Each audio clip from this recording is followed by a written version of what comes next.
What's going on, man? Hey.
Are you okay?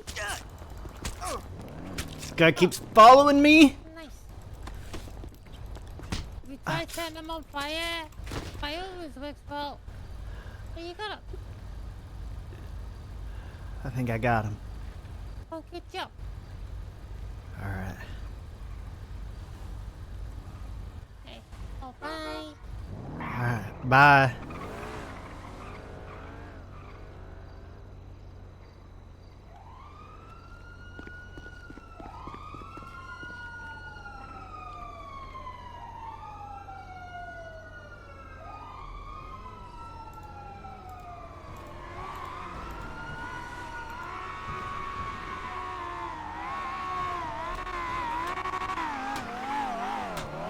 We were not black.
That's EJ.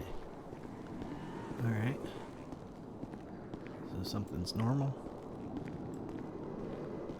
Got the locals looking like one thing and then looking like another thing and following me.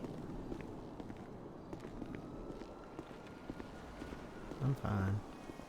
I slept, right?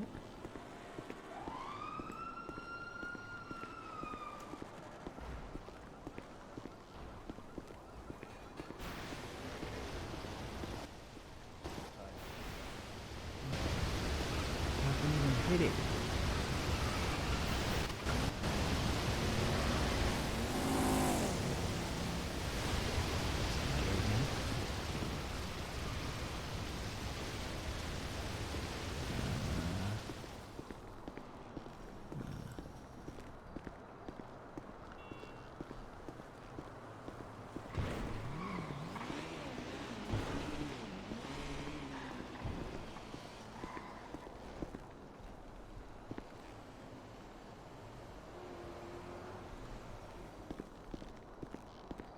Alright.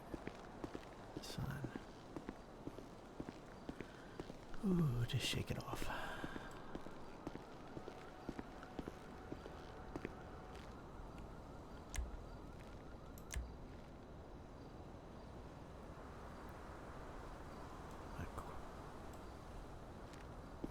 My quick animations are gone. That's why I can't do my quick animations. That's fine. I should probably put hands up in there, at least.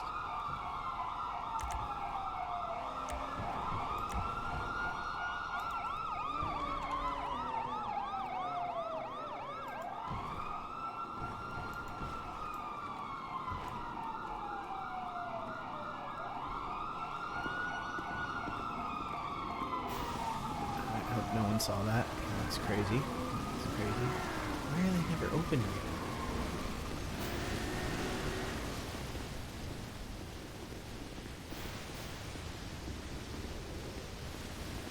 What's the name of the place? I don't know the name of the place. Keep that place.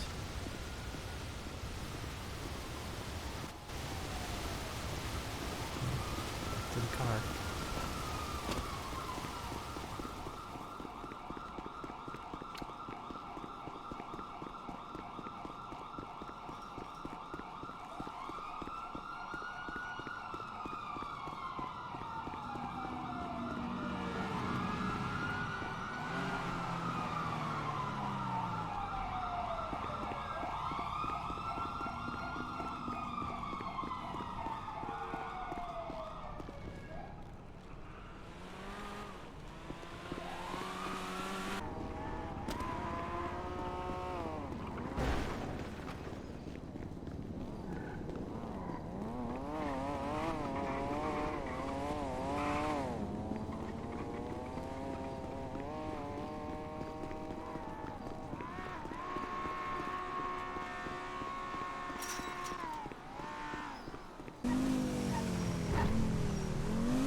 What are you doing?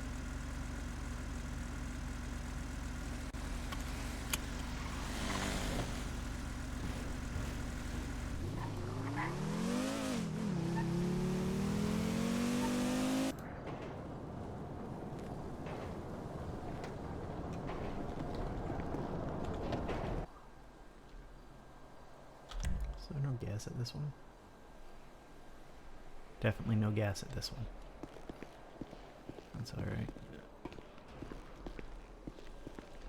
It's even called zero gas.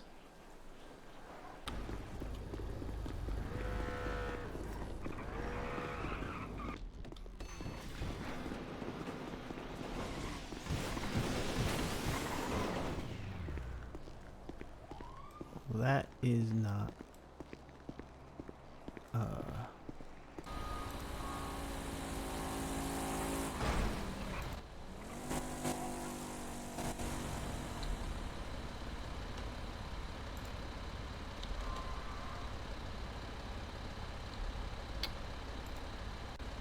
Bad fingers.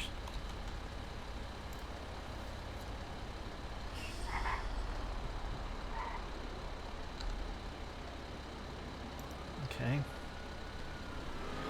Well, we'll see if this breaks it. Breaks me right away.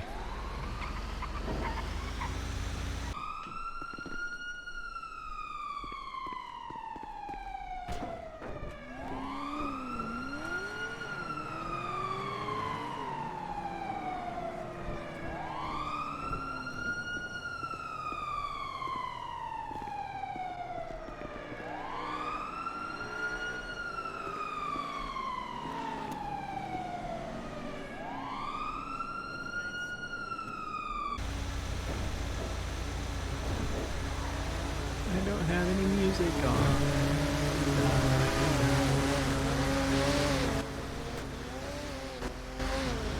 That's gone crazy anyway. Oh, do that day.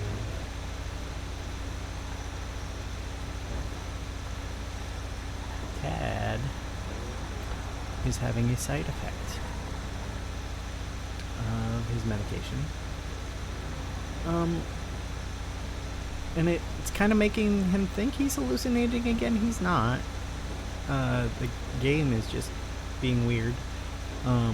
But it works for this. A little confusion over time and place. Not so much identity, although he is worried that he's hallucinating. Um, so that's what's going on there.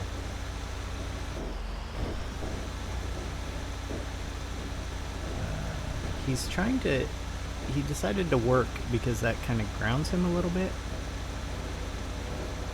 So long as it's going right. I don't know. I am a little bit annoyed that this is taking me up to a far impound lot, though. That's how it goes. I tried at one point to do a little bit of experimentation and take it to a closer impound lot and see if that works, and it doesn't really.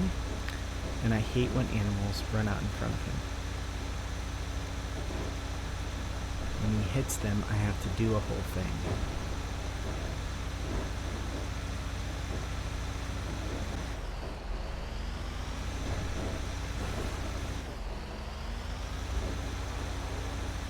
Sometimes when he's all swervy, it's because he's panicking. But most of the time when he's all swervy, it's because I don't know how to drive.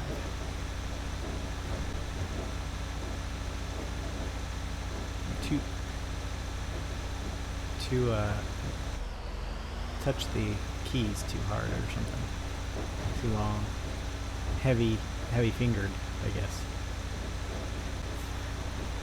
It took me to the farthest tow yard it could have taken me to. Took me to the farthest impound lot.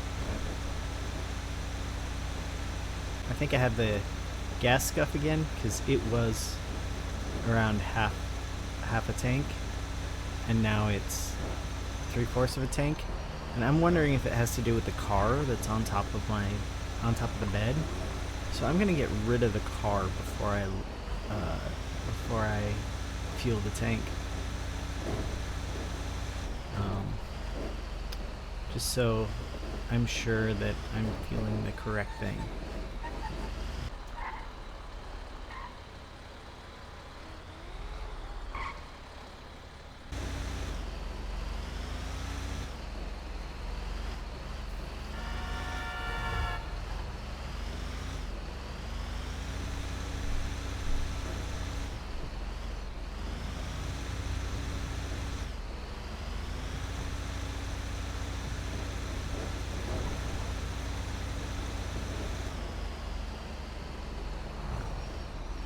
Hello?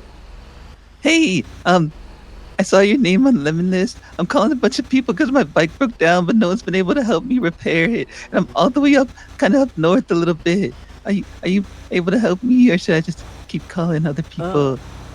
I might be able to. I just need a repair kit. Mine broke down.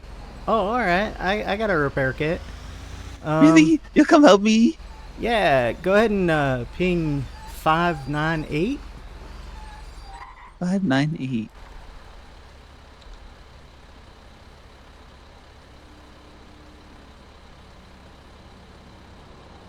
I think it is messed up. Give me 1 second. All right.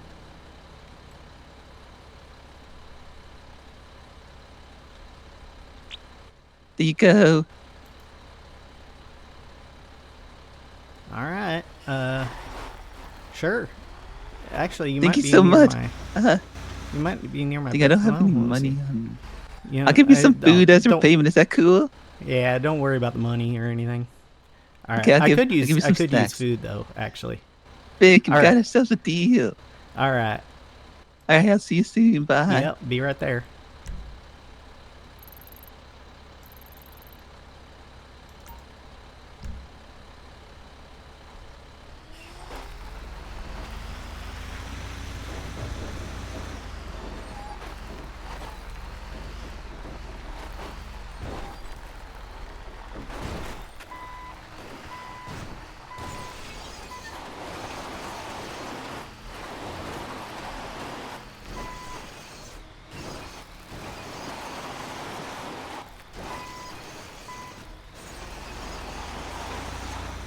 Cool waiting, man. Yeah, you're fine. You're fine. Don't get eaten by a cougar.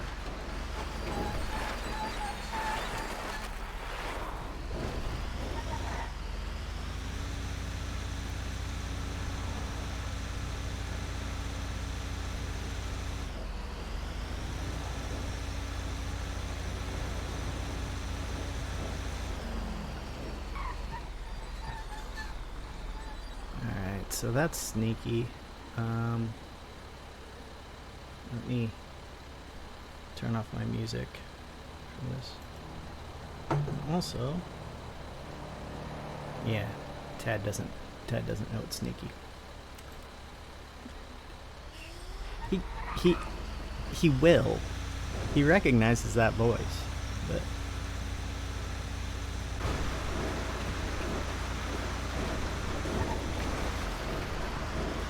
oh, Tad.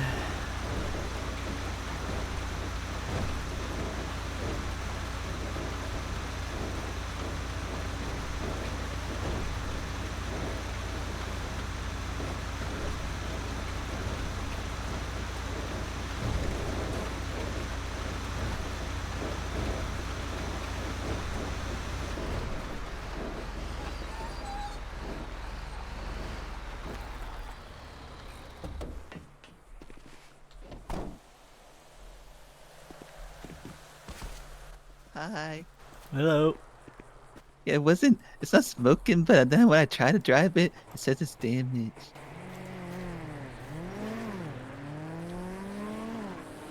There you go. Thank you. You Hey, can no have problem. it. Oh, thank you. Yeah, No they problem. only. You need a drink too? Yeah.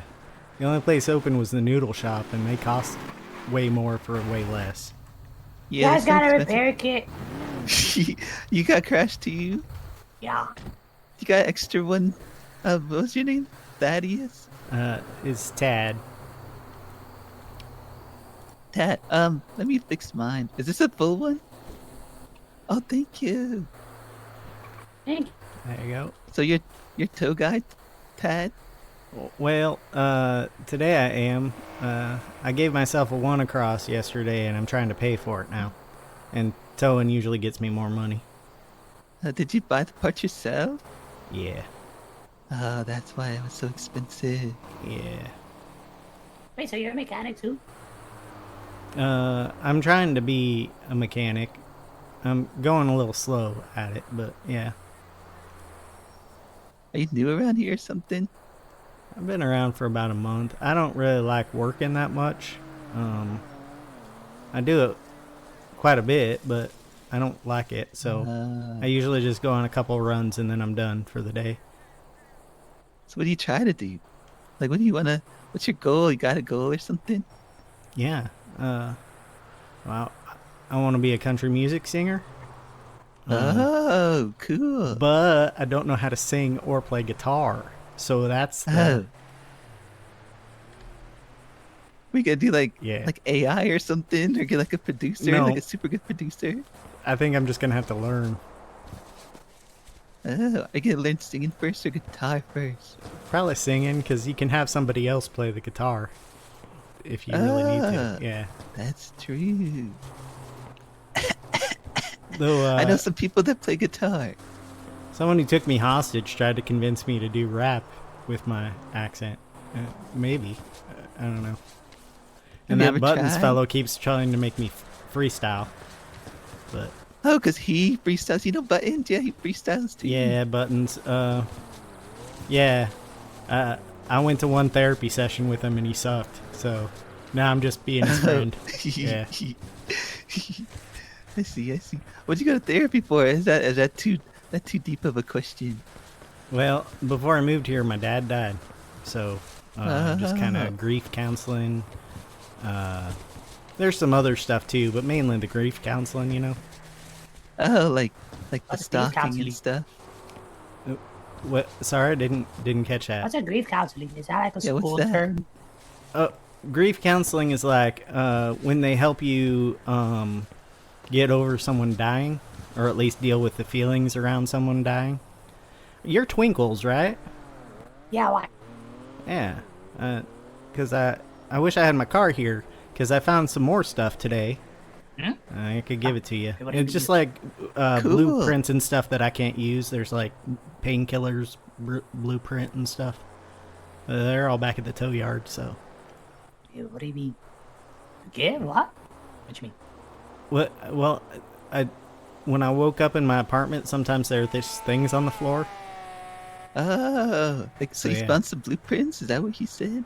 Yeah, I found a couple blueprints that I'm new and I don't really. Most of the people I hang out with are civs. They don't really do much, or at least they tell me that they don't let me know if they're doing crime.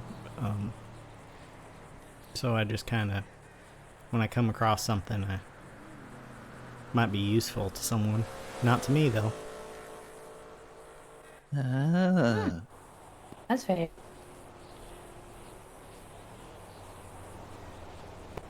Well, See, do you know Chatty's around or anybody else? Or is it just you? I think it's just me. you And guys seem Ember. to be fixed up. Yeah, we're all good. All right. Did you say you wanted to show him the blueprints? Well, I mean, if you guys want to, we got to go back to the tow yard to get them though. No. They're in my car. Oh. Yeah. Yeah, let's go. Well, I guess you follow behind in that car, and I'll leave mine. And then, because after we get it, can you take me back to my bike? Okay. Okay.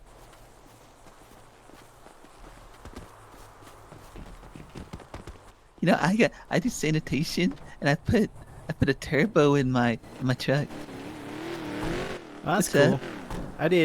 I did sanitation once with buttons. No, it's okay. I already got repair kit. Okay, see ya. Sorry, what did you say? Sorry, just a second. I'm a bad driver. So, what's your name? I just I'm know you as Sneaky. the skeleton clown. You're Sneaky. Yeah, my that's name's a cool Sneaky. name. You're a clown, right? Because Yeah, I'm a I just scary clown. assumed. It's okay, I used to not be one, and then everyone would assume, and now I am one, so it's fine. All right. So, in the past, the assumption would have been wrong, but now it's right. Exactly. That's great. Yeah, it's okay. I don't really mind assumptions. It happens. You know, it happens. Sometimes people think I'm like a creepy guy, and they're right. They think What? I like to capture people and stuff, and they're right. But sometimes they think I'm like a good guy. And it annoys me. It annoys you when people think you're good. Yeah, it's like an insult. My name is Sneaky Scary Skeleton. Not happy, fun guy.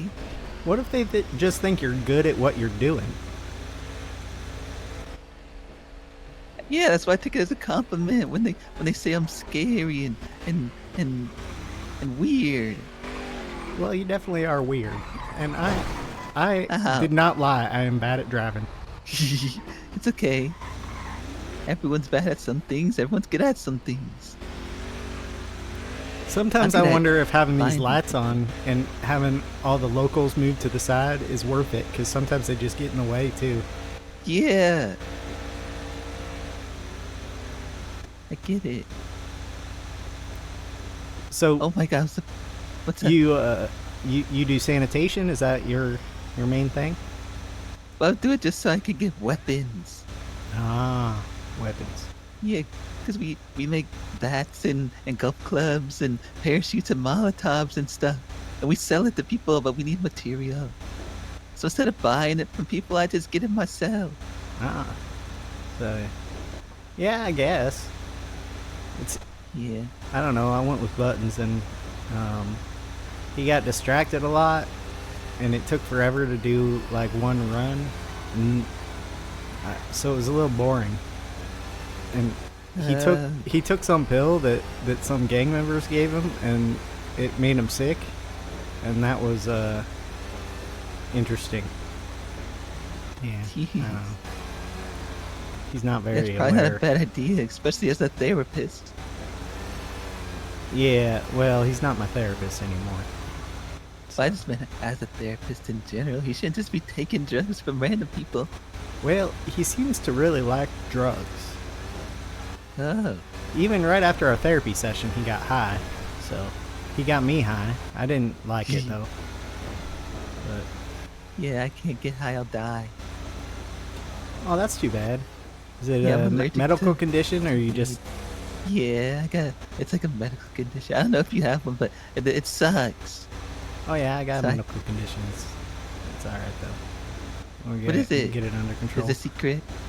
No, I have sleep disorders.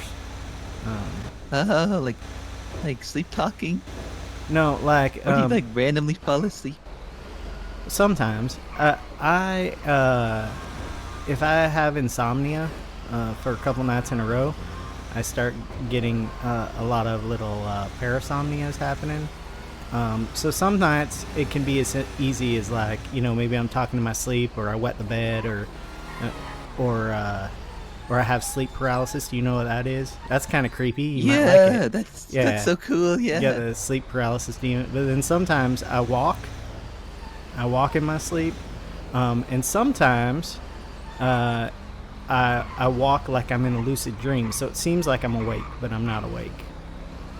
And that's the one that's dangerous for me and for other people, I think. So I'm trying to not do that. Wait, how is it dangerous? You said it seems like you're awake, but you're not. So are you? Yeah. You're like still in bed, but you're like, Well, you feel like you're not. Well, think about what you really want in life, okay? And what Yeah. you would do to get it. And then think about I just about missed the tow lot there. I was talking. Oh, someone hit my car. Let me go. I'm just gonna park up the tow truck, I think. Okay.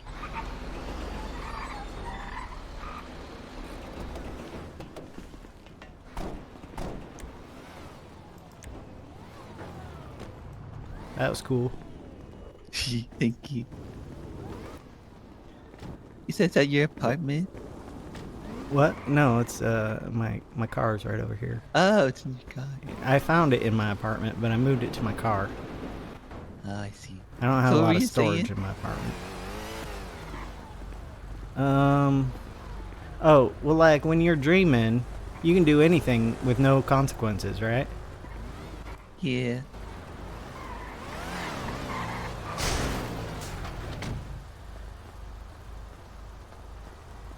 Wait, so is it in here? Uh, Yeah. yeah. Actually, you can take whatever you want out of there. My car is freaking out. Ah! All right. So I don't know how much of that is good stuff and how much of it is just junk, but except for the Ooh, axe. got The an axe is axe. junk. That's so cool. Do you want the axe? It's about to die. I'm Are you not sure going I to can go. have it? I am not You get going that to from lumberjack Lumberjacky. again.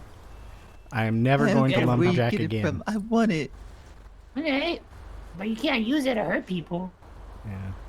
You can't tell me what to do. Wait, you can't? No, so Tinkles can't tell you what to do. Maybe Dang you it. could hurt. Could you maybe throw it at someone and hurt?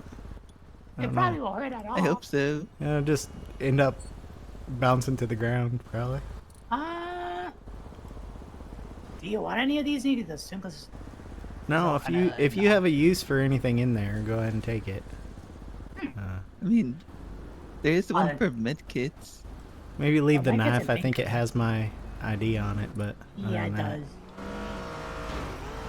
Yeah. Yeah. I guess I'll take those to do it.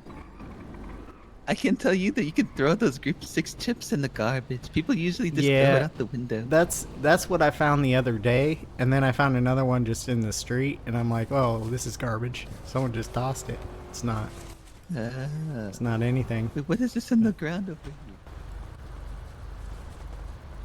Oh, it's a broken grapple gun.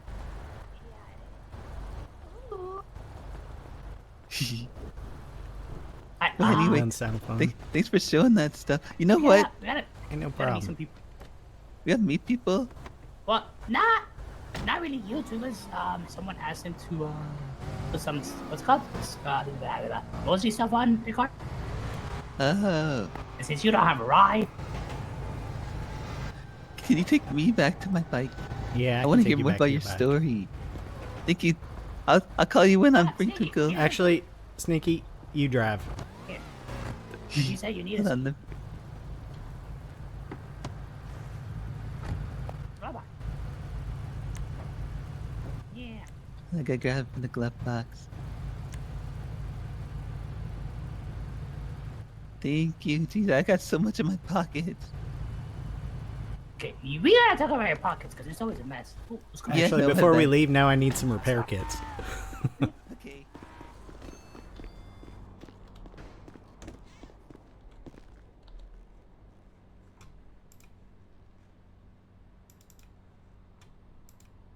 Do I have enough? Nope.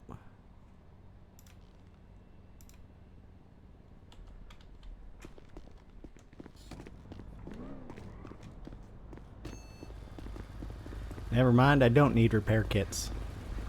I don't have cash, and I'm not going to use ATM.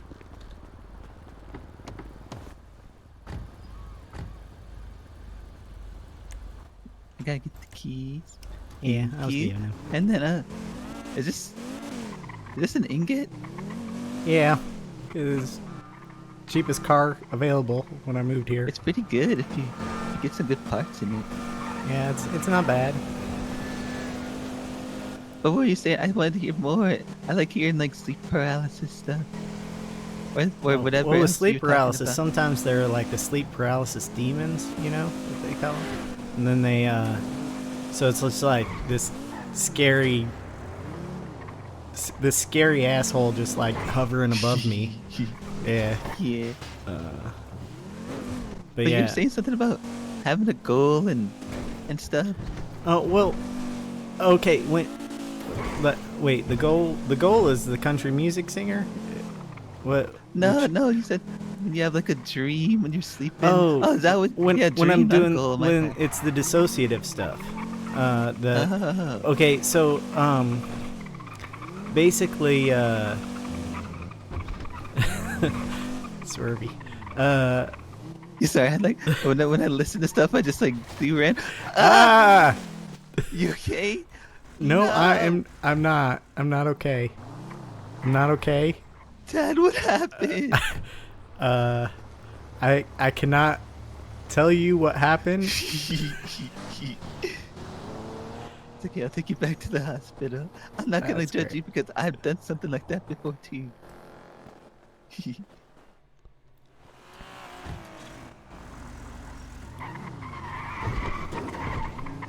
Yeah. So usually when you dream, you don't have to worry about consequences. And I'm a lucid dreamer anyway, so like I can kind of control my dreams a little bit. So I do what I want. But if you're lucid dreaming and you're also sleepwalking, that means you're doing everything in life without consequences. And on top of that, I was hallucinating because of the insomnia stuff, like not sleeping. So hallucinating on top of lucid dreaming on top of sleepwalking means I feel like I'm in a dream, basically. But I'm not. I'm actually like talking and interacting with actual people. So that's bad. But sometimes Why is I'm it just bad? sleepwalking. So I had a whole day a couple weeks ago where I was like, I just kept waking up in different places. It wasn't very fun. I think I got taken hostage and everything while sleepwalking. So, Sorry, I forgot that the hospital's this way. all right. But how come it's like a bad thing? Like to other people. To other people? Well, just because Yeah. when I'm awake, I know there are consequences to things. When I'm asleep, there are no consequences. You know? Yeah, I guess if you like. Yeah, I guess because some people do. They do whatever they want in their dreams that they normally wouldn't do in real life. Yeah. I mean, that's just normal. Yeah. Let me lock this just in case. Thank you. Probably anything of value in it is gone now, but Yeah. But I don't want anyone to take it anyway. I'll see if there's a doctor. all right.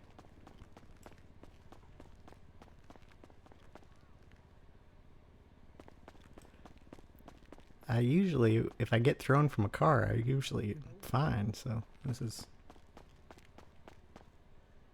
I don't see No anyone. doctor.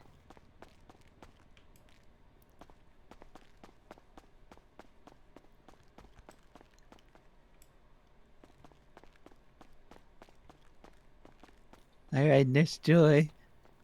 I got a little accident.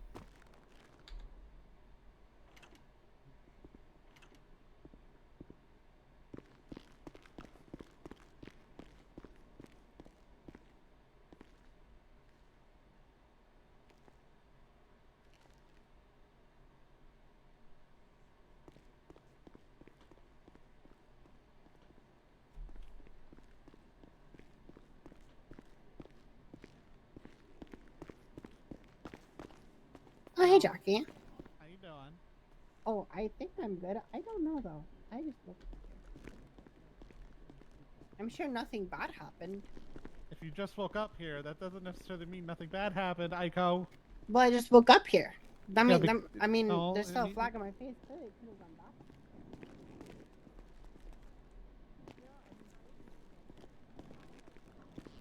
Feel better?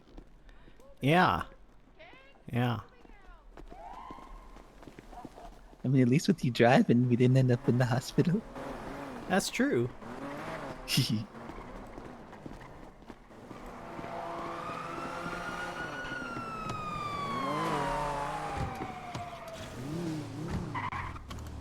I'm not holding up your time though, are you? Or am I with like hearing that? No, truthfully, a lot of my time is just taken up by working. But I might have a new therapist that I'm going to tonight, but I haven't messaged her yet, so Why we'll not? You see. like nervous or something? Am I nervous? Yeah, like you had a bad experience with your last one, so you think it'll be bad again or something? Well, I've gone to 2 already in the city, and neither of them worked for different reasons. So I guess I don't have high expectations. When I was a kid, my sleep disorder got really bad, and I ended up with a team of doctors because I had to do some inpatient stuff to get my sleep schedule back on track, and those therapists suck too. So I guess I just don't have great faith in therapists. I see. But we're giving it I a mean, try. at least you're still trying. Yeah, that's a Yeah, good someone thing. might click. Yeah, it shows that you're at least trying to get help and stuff, and that's nice. A lot of people just give up, you know? Yeah. It's tempting sometimes. Yeah. But I know it doesn't matter. I think it's cool that you're trying still. So what's like the worst thing you've done while you were like dreaming, but While not I- dreaming? While I was dreaming, Yeah. I think I scared someone pretty bad, but Who'd you I don't- scare? Oh, that's I'm gonna keep that to myself. Oh.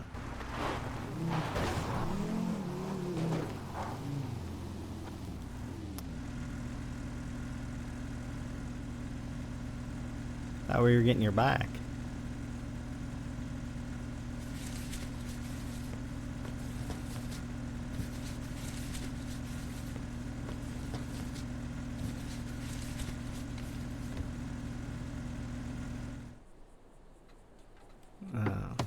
Your bike was out in the desert.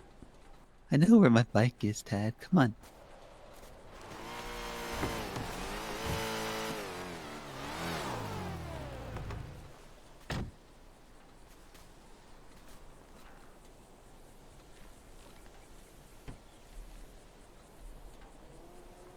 Have a seat, man. Don't act like you've never been here before. Come on, relax.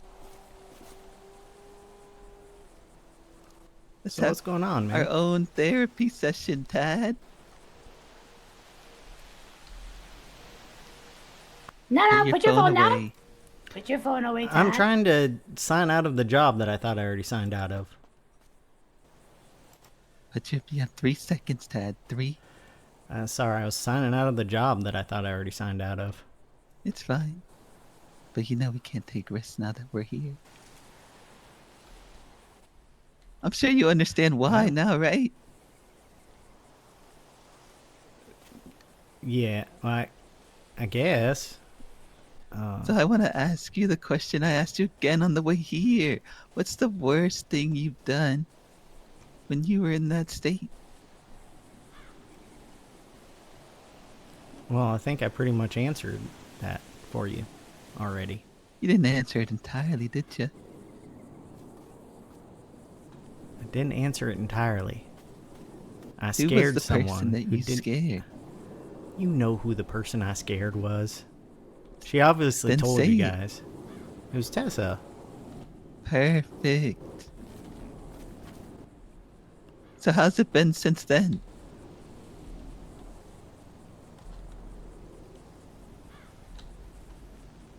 Well, it's been bad and good, both. I don't know what it is in your sentence. Like, how's it been? My mental health? Or, Yeah, whatever comes to mind when I say it. well, I've been sleeping. I have medication for that now. Medication that doesn't make me crazier. The worst night was I had a new neurologist. My neurologist sent me a new prescription, and I'm sorry, this grass is like tickling my face. That's all good. My neurologist gave me new medication, and it made things worse. It intensified everything, made the hallucinations a lot worse, and I got hurt pretty bad. And then I just kind of fully dissociated at a certain point.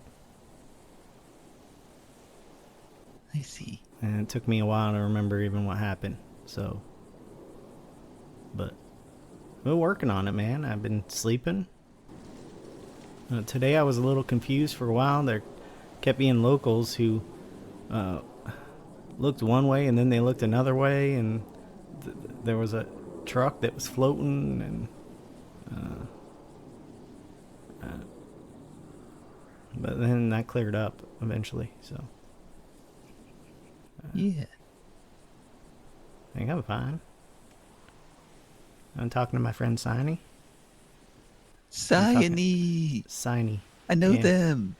Who's Yeah, that? I blew up the food stall, remember? Did you blow it up with Signy inside? Yellow. No. Well, that's good at least. Yeah, That's one of the better food I tried stalls. to work there.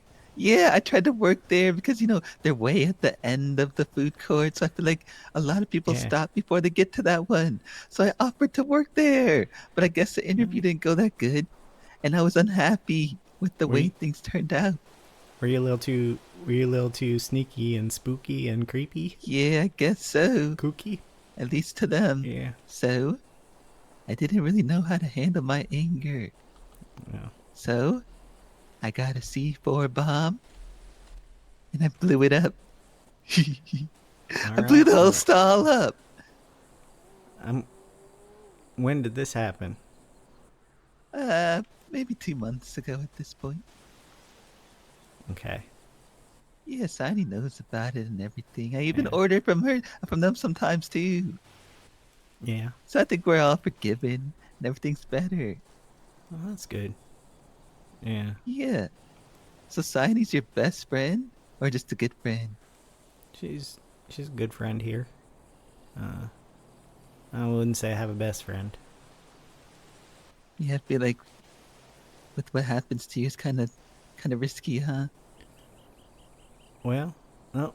Well, I'm from a really small town. we all kind of know each other from like, childhood. So I guess my best friend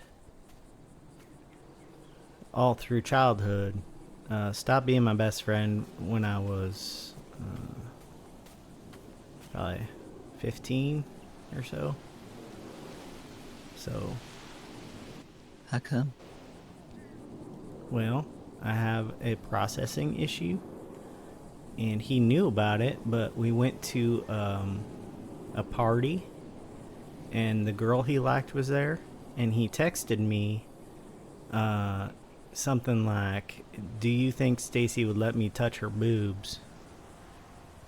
And I took out my phone, and in order to read the text, I have to read it out loud. So I read it out loud to myself, and then I answered, "You'll only know if you ask her."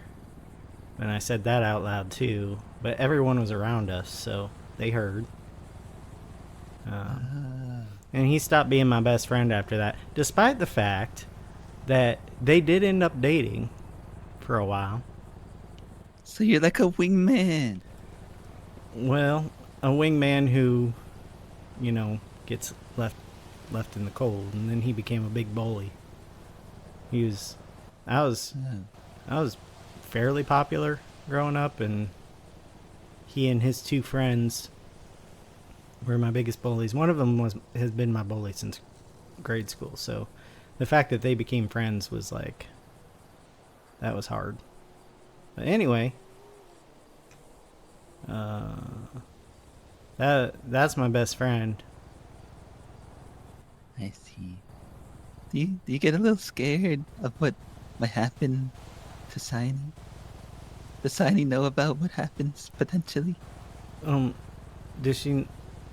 Well, I talked to Signy quite a bit. She knows about Tessa. She knows everything that's happened. Like, she's talked me through it. I've had, probably once I started opening up to her, that's when it started becoming easier to sleep. So, yeah. I see. So she's aware of what goes on with you. Yeah. Is there anyone else that's aware? Therapists. Well, I don't think She's a Buttons. therapist. I don't think Buttons knows because he's kind of oblivious. But I The talked to fact that Doctor. the fact that you also know that is kind of funny. Okay, sorry, Yeah. you can continue. There's I talked to Dr. Jackie. I don't think that worked out really. So trying someone new. But he did get me the prescription for sleeping, so that's working Yeah, I out think for me. I first met you. You're bleeding from the back of your head, laying in the hospital, Yeah. right? Oh yeah, you saw me that. Yeah, that's Yeah. I kind of remember Twinkles from that because I almost Yeah, make woke fun up of you. because there was a leaf blower No, in you my face. jumped on him too, Twinkle. Oh yeah, to go try to wake him up. Wow. Yeah. I appreciate the try, the attempt, but Is that when it you must have first worked a met little Tessa? bit because I remembered you a little. Is that when you first met Tessa? What, the hospital? Yeah. No. Well, I'd said hi to her a couple times. We were pen pals. See, how did you first meet her? Through pen pals? No. I hallucinated her, I thought. She was running from cops, and she looked cool, and I heard the name Tessa, and I looked in the lemon list, and there was a Tessa, and so I texted her to see if she was the one running from the cops, and she texted back, thus proving she was real and not a hallucination. What did she say? Was she like, yeah, or who is this?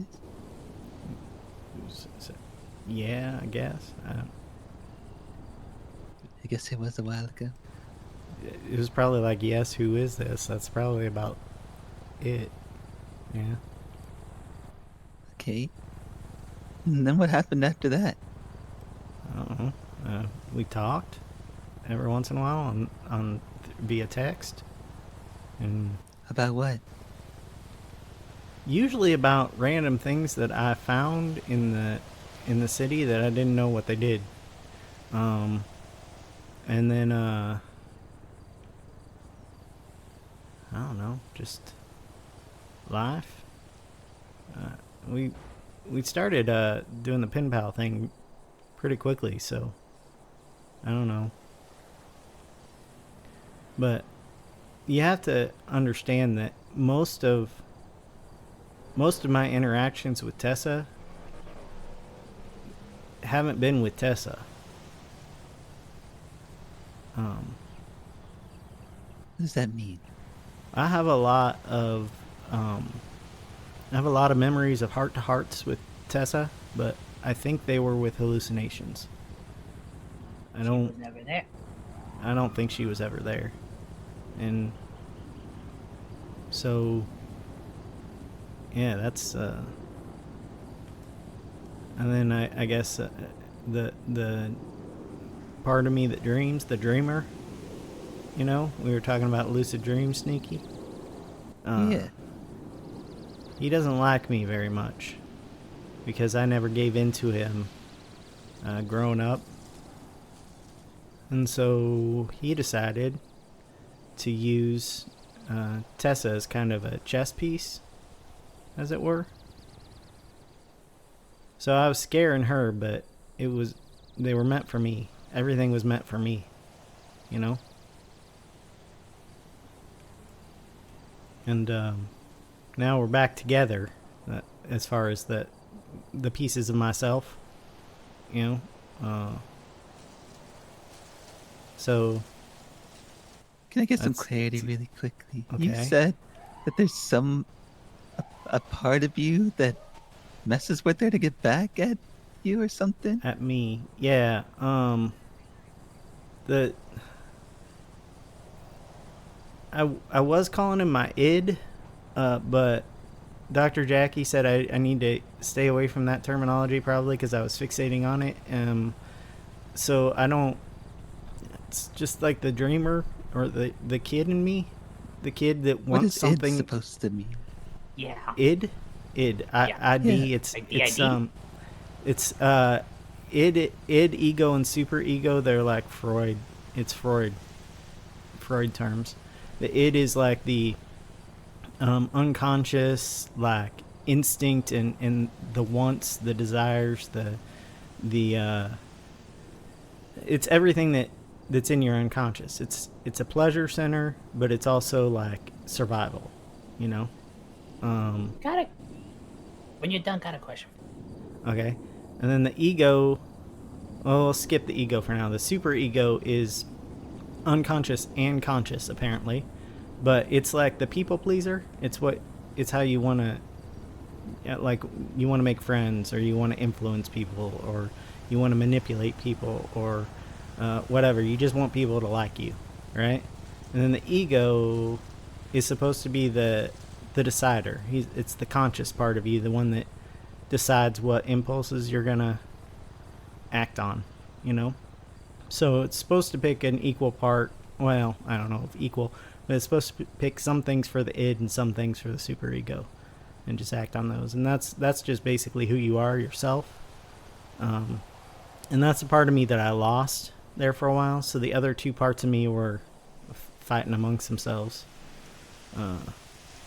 But now they're all here, and I blame my old team that I was talking about, Sneaky. I blame them for how it's manifested, because that's how they told me it was going to manifest, and I think they like put that in my head at some point.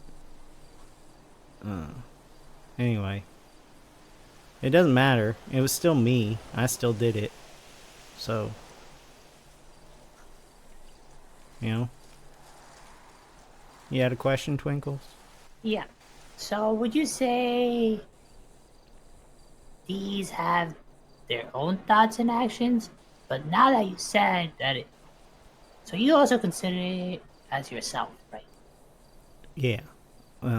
It's still me. The basically I just didn't have the guiding control. Like you know, you don't act on every impulse you have, right? Like some Sure. okay, well, I have noted that the clowns I have noticed, you being one of them, Twinkles, you have a very strong id, if we're talking in Freud terms. You know, you see something that you think would be fun and you do it. Yeah? But sometimes there are things that aren't fun that you have to do too. I know y'all are having that mime war, whatever. Yeah. That Yeah. can't always be fun. It Nope. sounds like it's pretty scary most of the time, but Mm-hmm. So. It is. yeah. And you have to like wait, like you can't just in a war you can't just go do whatever you want to the people. You have to think about what the consequences of those actions are going to be, right? So if you don't have the ego there to think about the consequences, you just do whatever. And that's kind of And you're saying, are you saying you don't have that anymore? No, I do have that. I don't have that when I didn't have that when I was sleeping. Right. Yeah, But that's what I meant. when I was sleeping but wasn't sleeping, you know? Like it wasn't restful Yeah. sleep. So you don't consider yourself having like other personalities then? Oh no, it's me. I think. I mean, it's hard to think of it as me because I'm doing things that I wouldn't normally do, you know? Normally if I'd have that impulse I would go, no, I won't do that. But when I was in that state, you have the impulse, I have the impulse, I just do it, you know? Yeah. And so that's the difference, but it's still me. Like I don't, it's dissociative, but it's not like another personality, really. Yeah, like you're It's still a part of conscious my about personality. It. Yeah. You just, when you're in that state, you just do things you normally wouldn't do. Yeah. When I was a kid, one of the things I would do when I was in that state is I would just scream in my bedroom for 3 hours. I wake up and I'd be like, I don't know why don't I have a voice? My grandma would be like, well, you kept us all up all night, so it was super fun.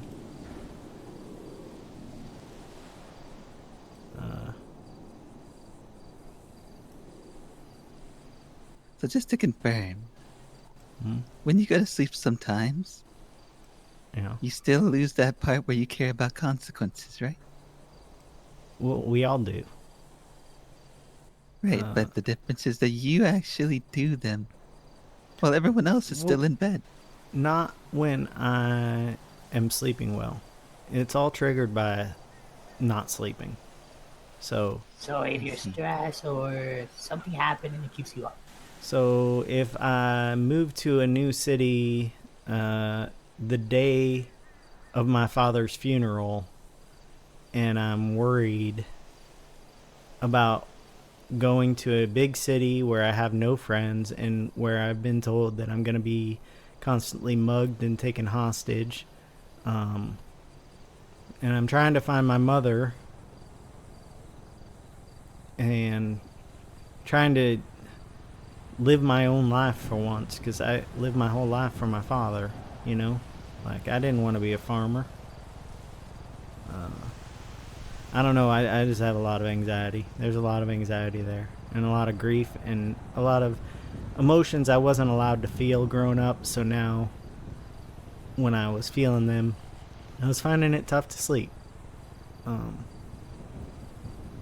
But now, for those nights, I have medication that makes me sleep. So And would you say recently you've had trouble sleeping? Last maybe a few days, a week or two? Well, no. I think it's been about a week since I started sleeping well again. I haven't had any more issues where I've woken up and, I'm not in a place where I went to sleep, so I think I'm okay. Got a question to ask you. All right. What if, do you think that part of you would try to trick you? Let's say, come back and sleep where you originally left off. No, I don't think he thinks that far ahead. It's just kind of what he wants. He doesn't really, like I said, he doesn't care about the consequences, so he doesn't care if I wake up and know that he's been out and around, In fact, he kind of enjoys that because that means I'm going to be stressing over what I did, and Then it allows him for a chance to be around again since you're stressed. yeah.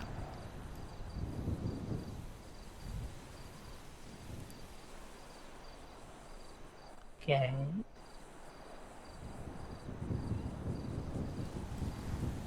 So, Did you fall asleep, Sneaky? No. I'm just listening to what his answers are and your questions. Because in my opinion, you guys are a little more alike than... Well, Twinkles and him? Yeah, How? I'll tell you later. Okay. But that anyway, means he doesn't want me to know, Twinkles. exactly. Yeah. And Twinkle doesn't know why. So, Because it could be used against you okay. without him realizing he's doing it. How? Oh, well. Yeah, I definitely wouldn't use anything against you intentionally. Yeah, but the city stresses you out sometimes, and if you Yeah. heard something and, Well, take a pill. Go Is to sleep. there a common stress factor that always comes back and makes you feel that way? Truthfully, this last bout was the first time in 12 years that this has happened to me. I thought it was over. It was a childhood thing. So, So you just figuring it out as you go. well, no. When I was hospitalized twice as a kid. Inpatient for like a week until they got my sleep back on schedule. But yeah, no, I didn't think this would happen again, but I guess when I was a farmer in Iowa, and you kind of have to keep a sleep schedule to be a farmer. Like, you got to get up and take care of the animals and tend to the fields, and there's times of the day that you have to do that. So came here and there wasn't that. So I guess the first night I thought, well, what's one night? And then the second night, I don't even remember what I was doing, but I didn't want to stop doing whatever I was doing, so I didn't. And then I started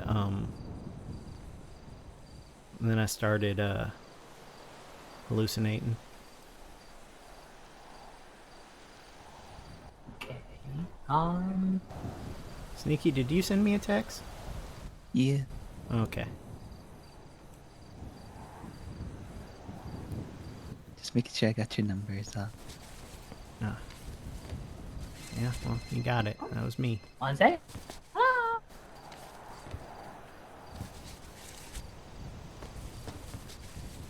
I like your coveralls. There's like the Hot Wheels sleeves. It's kind of cool. Do you remember coming here? Do I remember coming here to the tree? Yeah. I came here twice. Why? Wait, 3 times. Well, the first time I was exploring, and I found a tree house, and I thought about going up in it, but I grew up with a tree. It was special, so I didn't want to go up into a tree house without an invitation. You know, I'm pretty sure Yeah. I was awake at that point. Like, that wasn't And I told Tessa about this treehouse in a letter, but then I decided someone can make this. I'm gonna find my own tree. So I've been looking for a tree. But then when I had that really bad reaction to that medication from my neurologist, I decided I wanted the treehouse, and I was over that way, and I ran into a guy who I don't know if he was real or not. I don't know if he was, but he was looking around for a journal he lost, and I asked him what it was about, and he said it was a grief journal for his dad's death, and that was a little too close to home for me. So I scared him away. How'd you scare him away? Well, I pulled the knife on him and I told him to leave. He left. The one that was in your trunk? No, the one that's on me. It's, Oh, I see. yeah. And then I came over. I made sure he was gone, and I came over and I climbed up there. And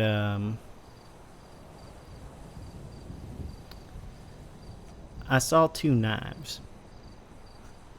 And one of the times I was taken hostage, I was told, I was asked who my friends were. And at that time, I was saying that Tessa was my friend. And someone was like, oh, Tessa, 2 knives? Or 2 knives Tessa, or something like that. Like, what do you mean? So they told me about the knives. There are 2 knives up there.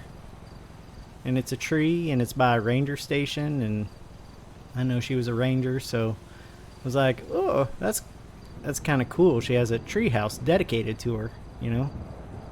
Yeah. But I was also asleep at the time. And I was really mad at myself. And I kind of worked on a hunch. Saw the 2 knives in the ranger station. Like, well, Tessa seems like nature is a way for her to regroup and ground herself, kind of like it is for me. So I just made an assumption that's now been, I guess, confirmed, that it was her treehouse. And I left all the notebooks I had up to that time, like her letters and my journal and my songbook at the time, because those were things that Awake Me cared about those things. So I was going to leave them here, and if she didn't get them, someone would. I don't know if she got them, but I hope she did, because her letters were there. But she didn't answer the phone, so that was more texts. But I heard when you don't really remember what you're doing. Well, not remember, when you don't think you're doing what you're doing, you tend to text her, even if she doesn't respond. yeah, a lot of my texts to her, especially in the last couple days, I was actually texting her a lot, like like scary amounts. Like I'd open my phone and I'd be like, Jesus. A lot of the times I was texting myself through her, like Sleep Me was like, see, I can ruin this friendship you want. I can ruin what you want, just like you ruin what I want. But then, so I'd read them from my point of view, and I'd just be super angry with myself. And if I read them from her point of view, I'd just be scared. So, Right. yeah. When you I'm do not- things and you wake up, do you check and see if you actually did it? Because you do remember doing them, right? Yeah, eventually I remember I came here again a third time to I think to see if the notebooks were gone. I don't that one's hazy though. I don't remember much. I crashed. I crashed like back there somewhere, and then like I didn't remember driving there. So sometimes I remember and sometimes I don't, which makes me wonder what I don't remember. But the Tesla stuff is easy to remember because there's a log of it on my phone. You know? Like, Yeah. it jogs my memory. So when I came here and left the journals and frightened that guy or hallucination away, I didn't remember that the next day until I looked at my phone. So sometimes I remember and sometimes I don't. I see.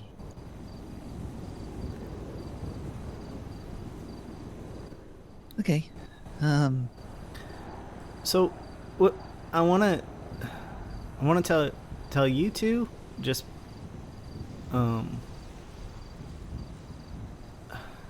so when Sleep Me is out, it doesn't sound like me. I have a little bit of a draw. That's from my grandma, but I'm from Iowa. We don't really have draws. So when Sleep Me is out, I don't talk with a draw. So you call him Sleepy? Well, Sleep Me. Sleep me. Yeah. Oh, sorry. When I'm asleep, I don't have the draw because the draw is kind of an affectation, I guess. Like I put it on as a kid thinking it was kind of cool, and then it just stuck, and then it just became a part of me, and it's just normal for me. But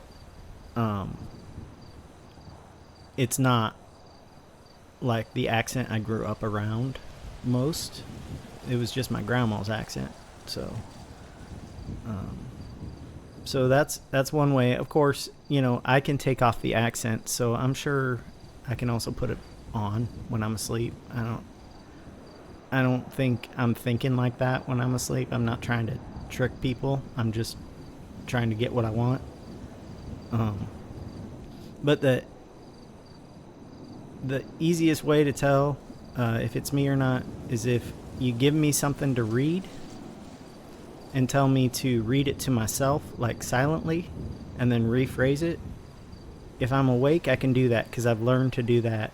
I just have to be patient and with myself. But if I'm asleep, I'll make an excuse, or I'll go to read it and I'll read it out loud instead of silently. Like I just won't follow the direction because I don't. Then let's test it right now. Read Twinkles' ad on the yellow pages silently.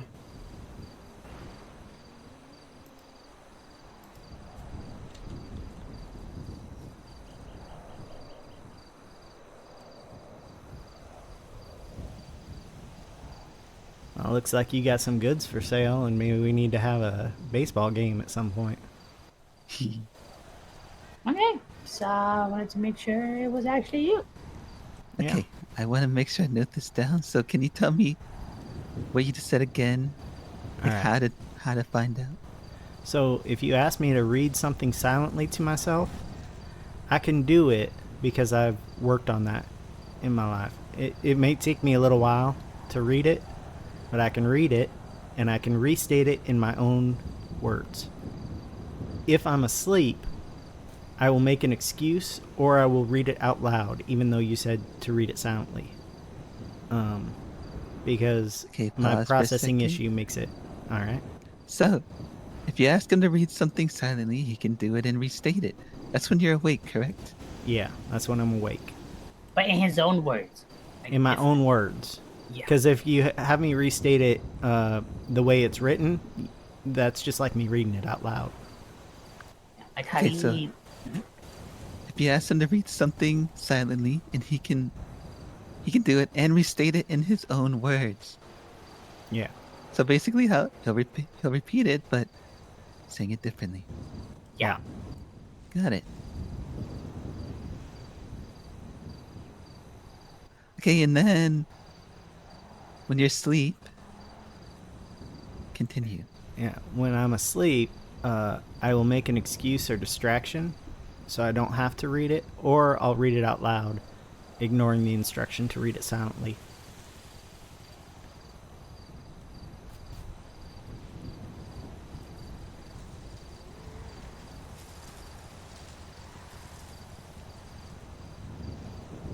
Okay, when asleep, he'll make an excuse or read it out loud, ignoring instructions. Mm-hmm.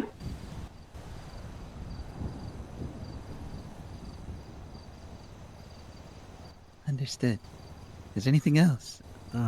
My grandma used to be able to tell me to go back to bed when she thought I was asleep. But I don't know if it's true or not. But some of the text to Tessa indicate that that's no longer true. So I don't know if that works or not. So, but normally when I was a kid, it worked because when you're dreaming, you don't expect someone in your dream to tell you to go to bed. So it was kind of a Yeah. clue to me that I was up walking around when I shouldn't have been. And when they tell you to go back to bed, would you go back to bed? I would either wake up or I'd walk back to bed. Yeah. Okay.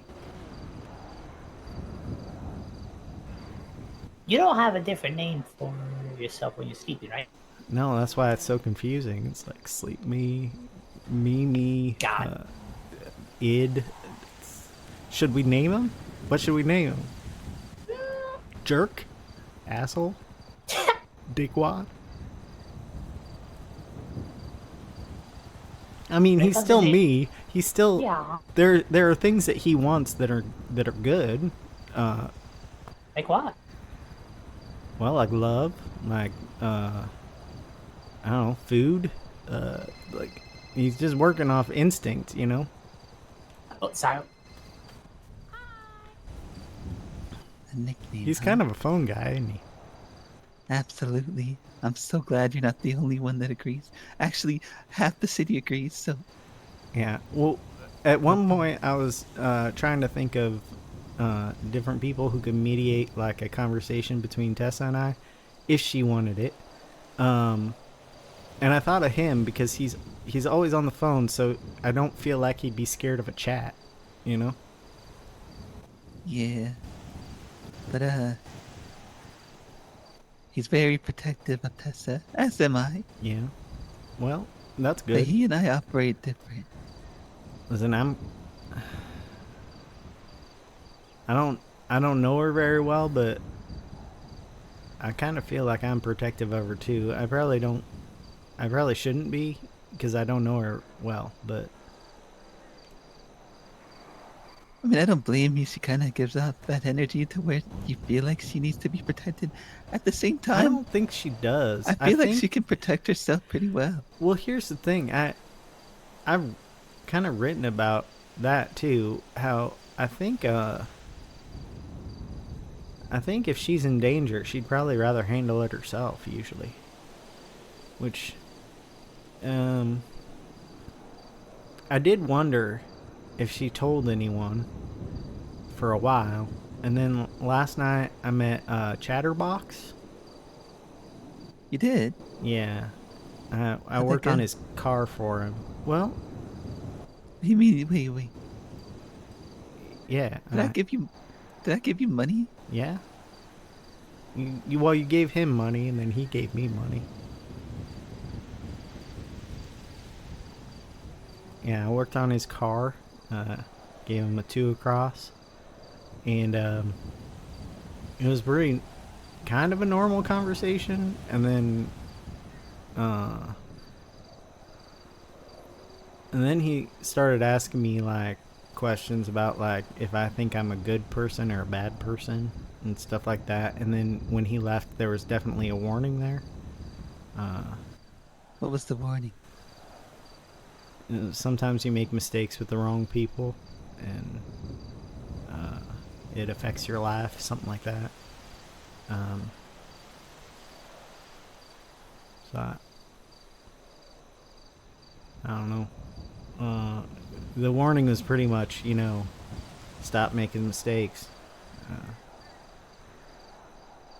which is kind of it's kind of an impossible warning. I mean, I may not make mistakes with Tessa again, but I'm gonna make more mistakes. And in this city, like, it seems like there are a lot of people who it's bad to make mistakes with, 100%. Yeah. So, we'll see. I'm gonna give you a couple hypotheticals, Tad. Okay. Say I hurt Tessa. Would you do anything about it? Do I know your intention when you hurt her? No, you found out Sneaky hurt me from Tessa. Well, I guess you wouldn't have told Tessa you, told but... me that Sneaky hurt her? Nah. Let's just say you found out somehow that I hurt Tessa. We'll leave it that blank. Would you leave it alone? Well, it depends. Is Tessa up and around and able to handle it herself? Or Who did knows? you leave her hurt enough that she's in an ICU or dead? Who knows? You just found out. I just found What out. goes Well, through I your think head? I would try to get more information before I did anything. Well, what would need to be done for you to do anything? Sorry, Twinkles has to go real quick and get something before sleep. Be back. Okay, Um, what would need to be done, Tad? Well, I'd probably have to find out that you had some sort of malice. And then I don't see. This is hard because I'm working on two it's tricky. different impressions of Tessa that I have. One from like my connection with her via hallucinations and letters, and then one that is, I don't know her at all really. So, but I'm still feeling protective of her. If you acted out of malice, like if you meant to hurt her in a way that was irreparable,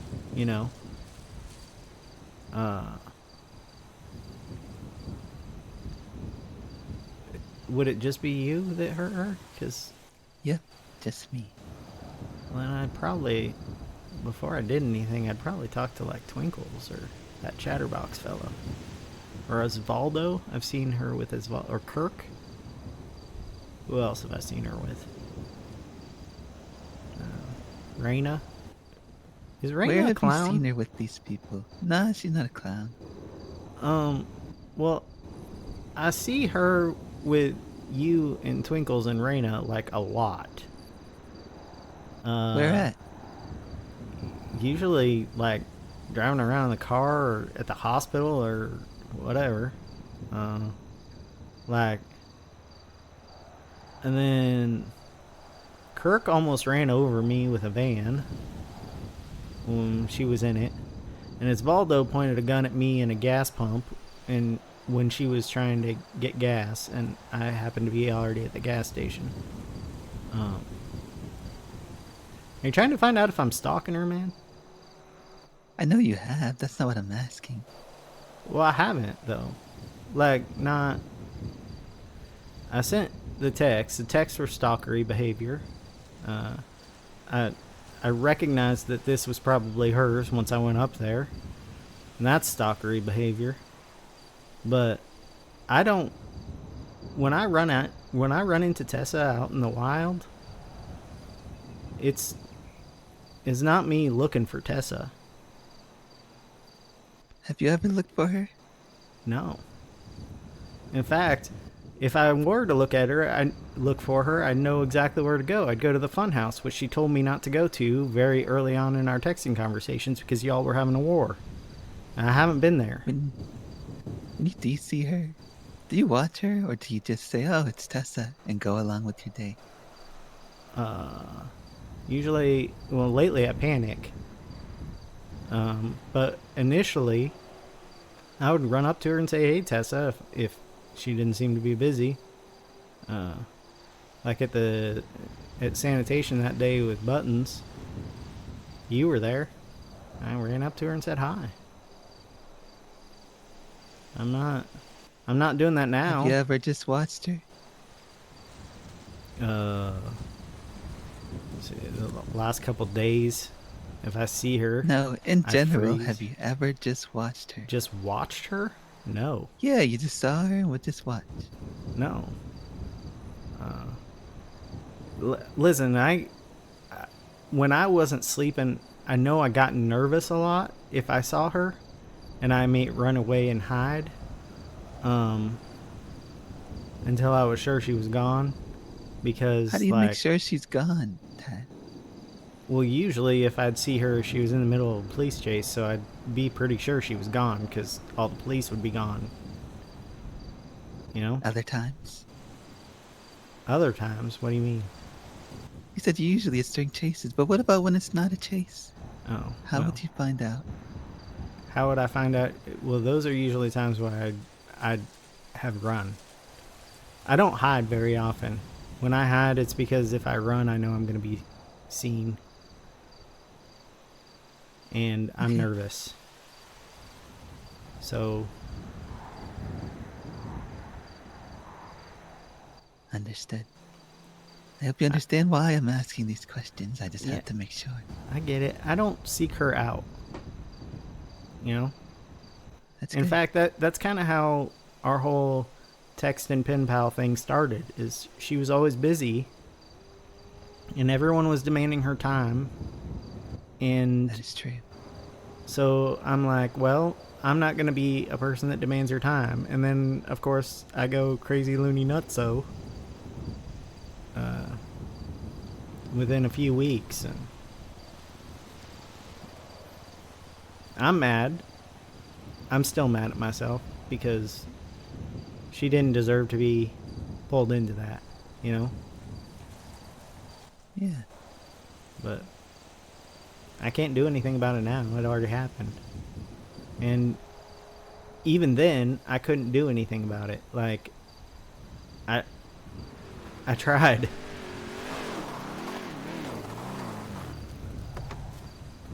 I get it.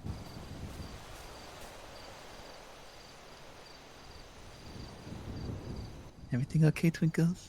Yeah, just had to buy some ammo and stuff. For the stuff we're preparing. Okay. So I had to do it before they go to bed. Got it.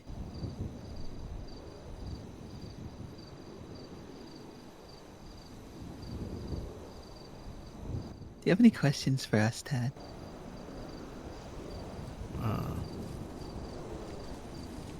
I don't know. Am I in danger? Did we ever pull a weapon out? Did we ever threaten you?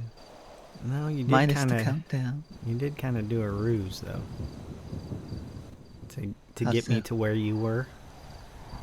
Yeah. Listen, I try to be a helpful guy. You can pretty much get me where you need me when you want. You don't have to sneak around. Well, unless you want to. Your name Yes, I is do. Sneaky. I have no choice but to sneak around. But you understand why I had to do it the way I did. I mean, I could have just pulled the gun out at you, told you to come with. But I that would just have would have left the figured bad we were idea. doing a cash exchange or something. Right. And I don't like to ask people questions while holding a gun. Because they'll just answer whatever makes you want to hear it. Whatever keeps them alive. Sure. unless they So? kind of feel like they deserve the punishment, you know? Do you feel like you deserve a punishment, Tad? I don't know what I feel like I deserve a punishment for, but I felt like I deserved a punishment for a couple years. I do know what I deserve a punishment for, but I'm not going to say it. I'm sorry. Why? Why am I not going to tell you what I deserve punishments for from before I even came here? Correct. Was it that bad, or? Yeah, it was pretty bad. Is it something that could happen again? No. No. Are you sure?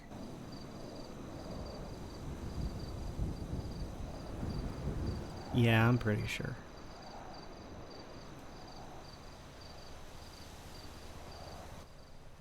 Did you have red hair before that?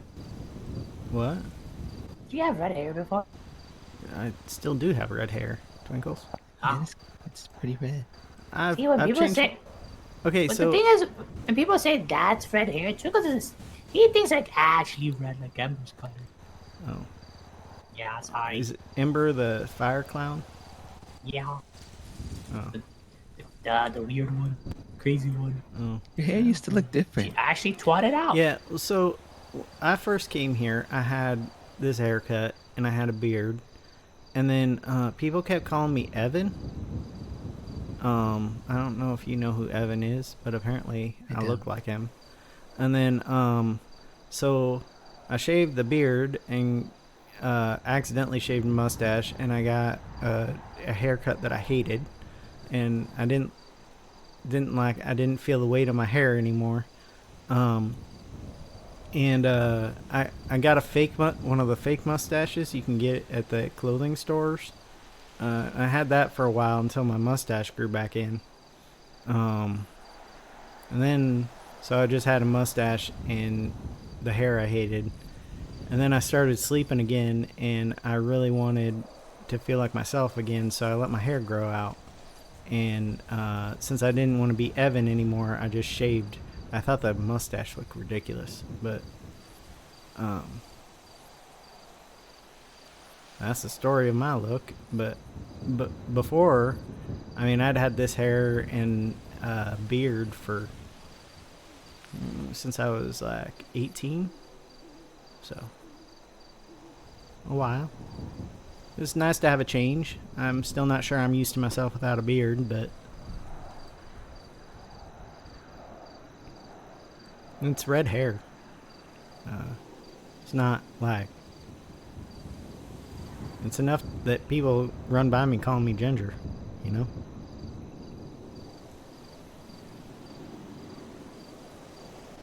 Okay.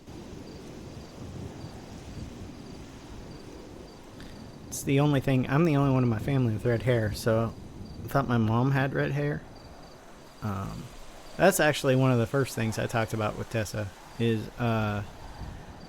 when I came here, I was looking for my mom because my dad would never answer any questions, but I found an envelope and it was postmarked from here after he died.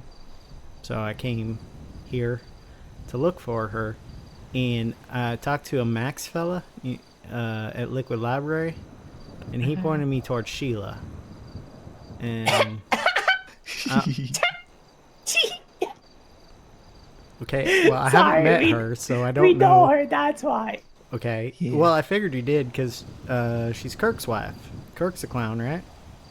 Yeah. How'd you find out? Yeah. How'd you find out So- that was Kirk's wife? Oh, well.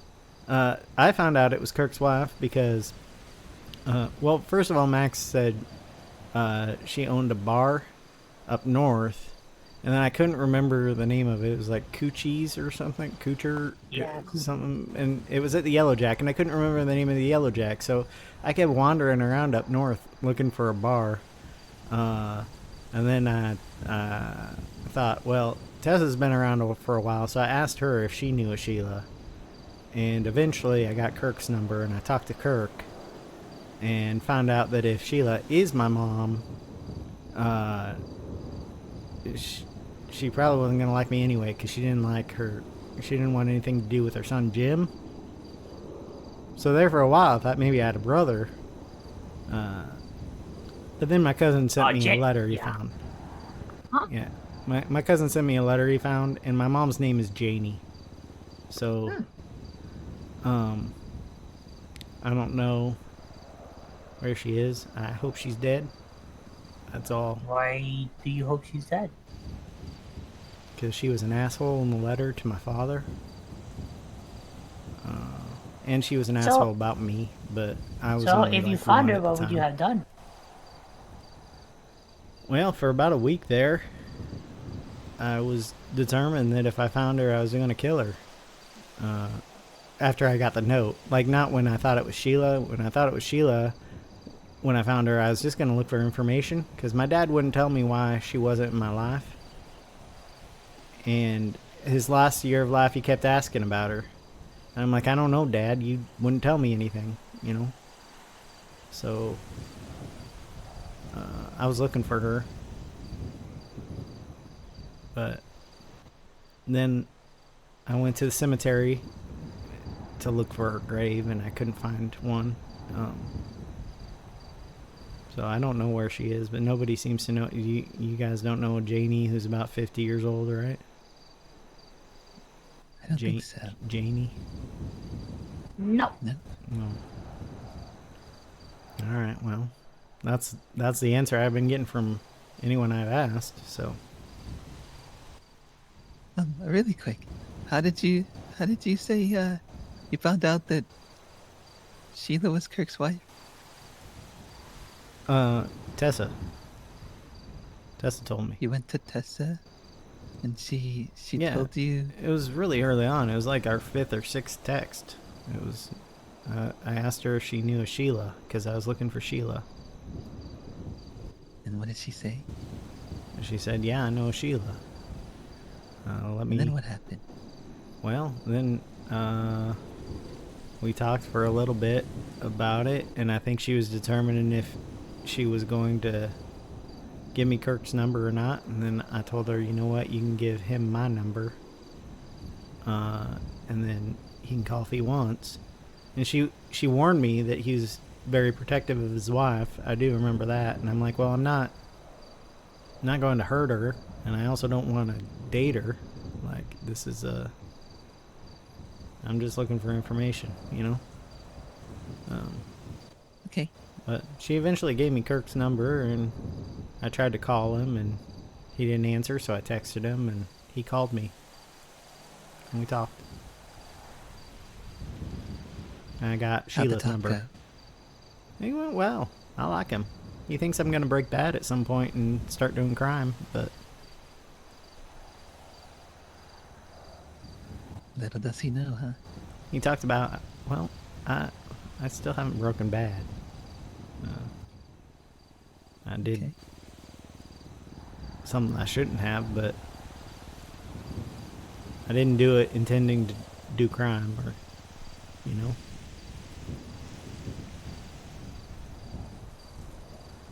Got it.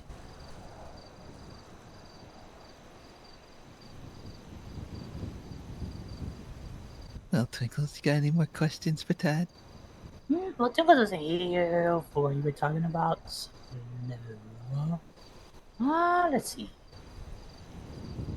My favorite color's green. Got a question actually. Okay. So you were set on, just what more of like trying to understand. You were more trying to go after your mom because of how she treated your father and how she talked about you in the letters, right? Yeah. Well, yeah, sort of. I mean, And because he always kept asking about her, and you just wanted to know the truth. Yeah, well, all through my life, I asked him where my mom was, and he wouldn't tell me. He'd change the subject or whatever. And then I remember when I was going through my rebellious phase, right after my grandma died, I went to the the police station. It was a very small town. We had 3 cops and 1 dispatch person, and the chief of police was sitting at the dispatch desk when I went there. And he is an old school pal of my dad's. I said, Tom, I think my dad kidnapped me. I need you to look into it. And he just laughed at me because he knew my dad did not kidnap me. My dad's got brain damage. Like, he got brain damage when he was like a kid, and when he was a kid, sorry. And I had to teach him to do things like tie his own shoes every month or 2. So, you know, he wasn't going to be able to. He wasn't going to be able to figure out how to kidnap me and keep me from a mother who was actually looking for me. But, yeah. So, I went through 25 and a half years of that. And then my dad got sick. And he went senile. And he started being mean all the time. And, he was either mean, or he was himself, or he was, he kept asking me where my mom was. So yeah, he would constantly ask about her, and I had no way to give him an answer, you know? You didn't tell me, Dad. I don't know where she is. So, I still don't know where she is. She was here at some point. My dad came here because he wanted to be an actor. What's your dad's name? Thaddeus Donkersloot, Senior. Yeah, he's junior. Huh? Yeah. Was he here like It's like before you were born? 28 years ago, probably. Oh, that was a long time ago. It was a long time ago. He did not become an actor. I don't know what he did here, except Sorry. get someone pregnant. Oh, So, I see. yeah. That was my mom, by the way, that he got pregnant. Yeah, I figured. I gotta do something really quick. You can stay right there.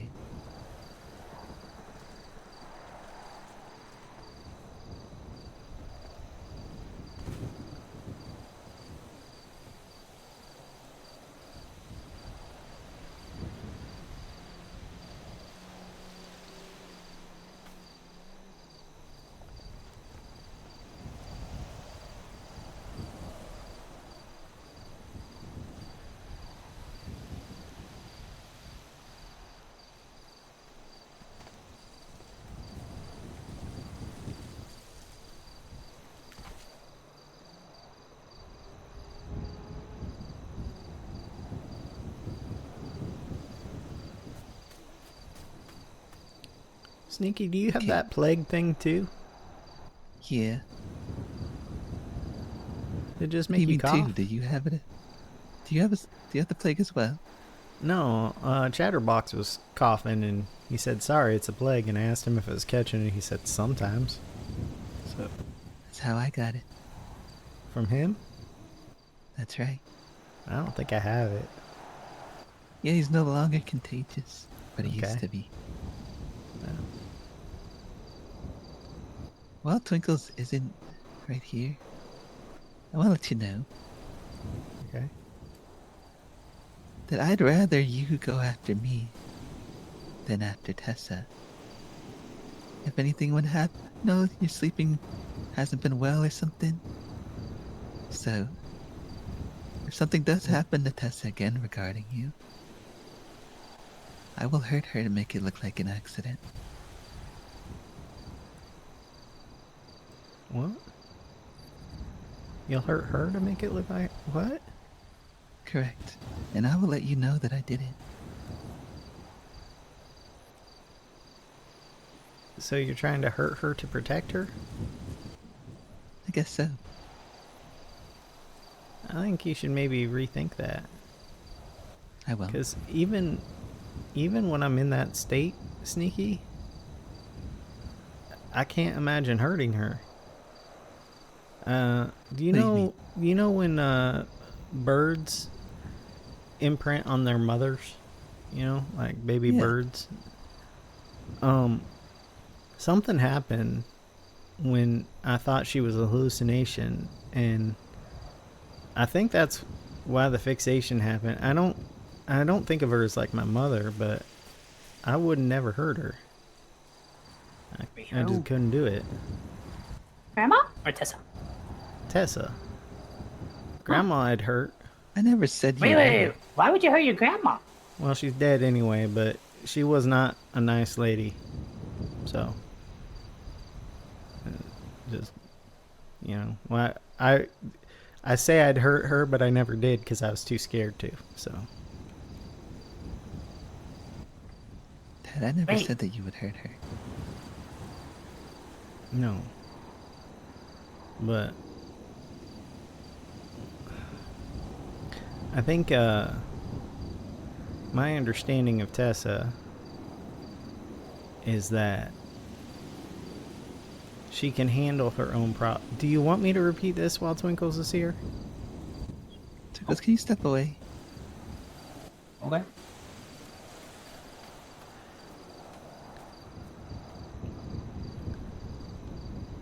My understanding of Tessa is that she can handle her own problems and she often prefers to. And so long as I'm taking these pills, I don't foresee another problem cropping up like this last one. Okay? Because So tell me, Tad. prior to that, it'd been 12 years. But if you hurt can her handle her own intentionally, problems, if you hurt her intentionally, especially if it's to manipulate me into hurting you, I won't be the one hurting you. I'm going to go You will. directly to Twinkles and Chatterbox. And, I And believe they you. will be the ones hurting you. Right. Don't answer. Right. Hang up. It's an unknown number. I'm just going to let it ring. Yeah. Okay. Well, if you think she can handle her problems on her own, why am I here? Well, that's between you and her, isn't it? Does she know Just you're goes here? to show that that's not always the case. She knows that I know. How else would I find out? Well, And she knows what I would do if I someone found out. sharing their problems with you isn't the same as someone asking you to fix their problems for them. I won't tell you what she requested of me. Okay, well, But just know, sometimes reads are wrong. If you think she can take care of herself, maybe she can sometimes. I know she can. You know she can. Yeah. She's still alive. How long she lived in this city? If you say so.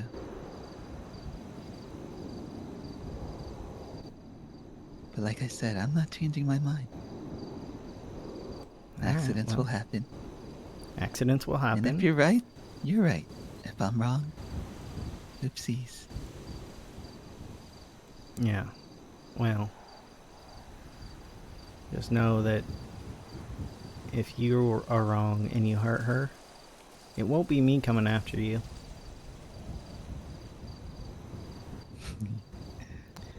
Okay. I'm Yeah. gonna go talk to Twinkles now. You can just enjoy the fresh air. You can go on the tire swing if you want.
Need any more food?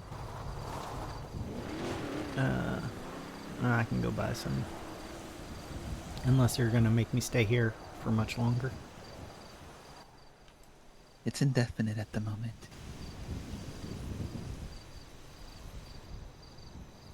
How you feeling?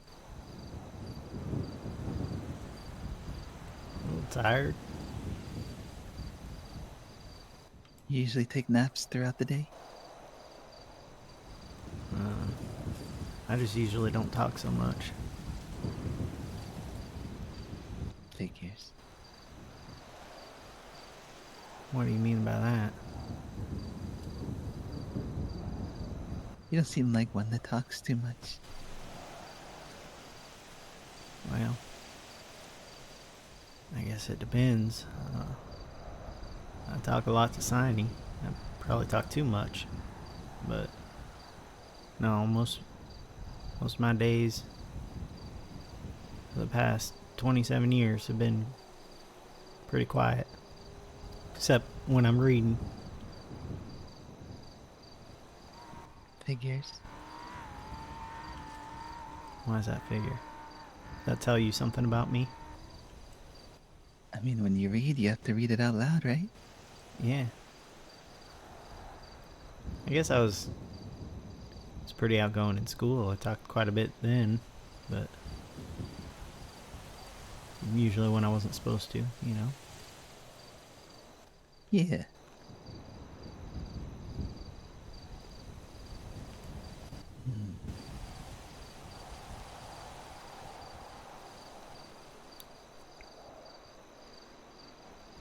Are we waiting for someone?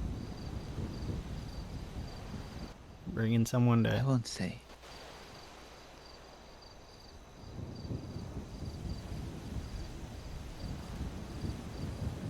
What do you like to do when you're not questioning people and creeping Capture people out? people. And, well, you did capture me, sort of.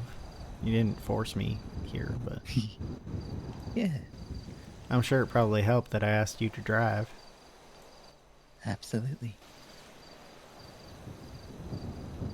I don't know, I like hiding in people's trunks.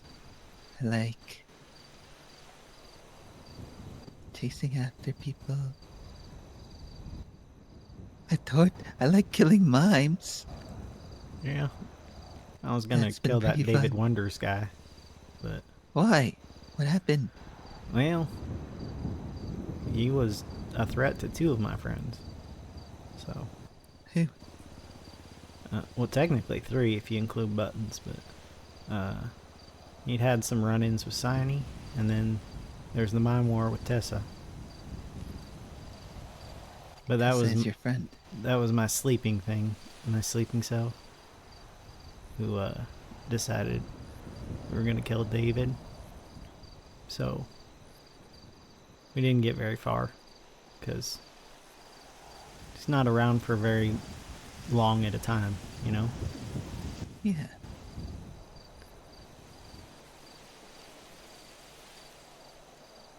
But yeah. I see. So what do you do for fun since you just started trying to sing and make instruments? Well, Well, play guitar. I like to listen to music a lot, but I was talking to Signy. I would really like to figure out how to organize like a demolition derby. Have you ever been in one of those? It's Yes, I have.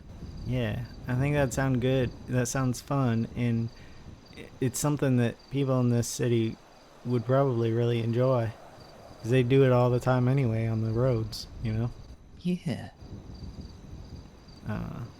It also kind of makes I'm kind of homesick, so it makes me feel like home a little bit. But I read and write, man. That's what I do for fun. I read a lot. I explore. Ever think of making a book? I'm making a book. I write a lot, but I'm not great at writing, like getting my point across and editing myself. And I think What do you like to write about? well, lately I've been trying to write lyrics a lot. And they kind of turn into more into like poems that I don't know that they'd work for a song. But yeah, I wrote one about a pickup truck recently, and then I deleted it. I, erased it because I didn't like it. It didn't feel like it was from the heart. It felt like it was produced in some way. The songs, poems I wrote from the heart are in the notebooks that Tessa has now. For a while, I thought I just misplaced them. I didn't know. I thought I lost them, and then I looked at my phone and I remembered coming here. So I see. I write about my animals. They're like family to me. What kind of animals do you got? Well, I had an old sow that my dad taught me empathy with, named Bertha. So I wrote about her, and there was a doe that would come up to me when I was in my tree reading, even though she shouldn't have, because it's against her nature to do it. But I was making a friend, and so I wrote about her. I wrote a song about my mom recently. I think that's also in the notebooks. I don't know where that is.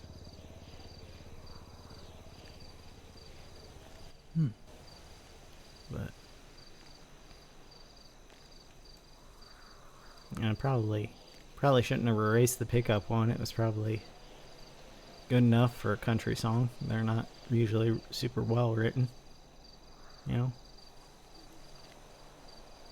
a lot of them are pretty simplistic.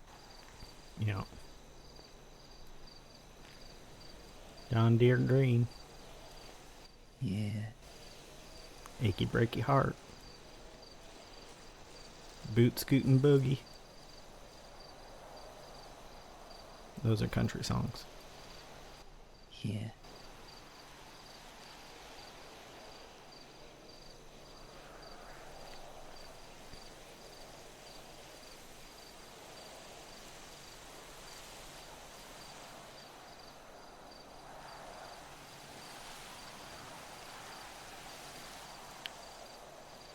Are y'all gonna try to kill me?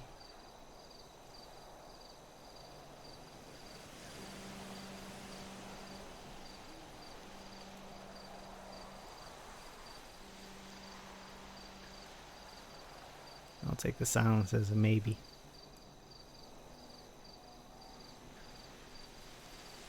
There's a lot of things we're just trying to figure out, Tad.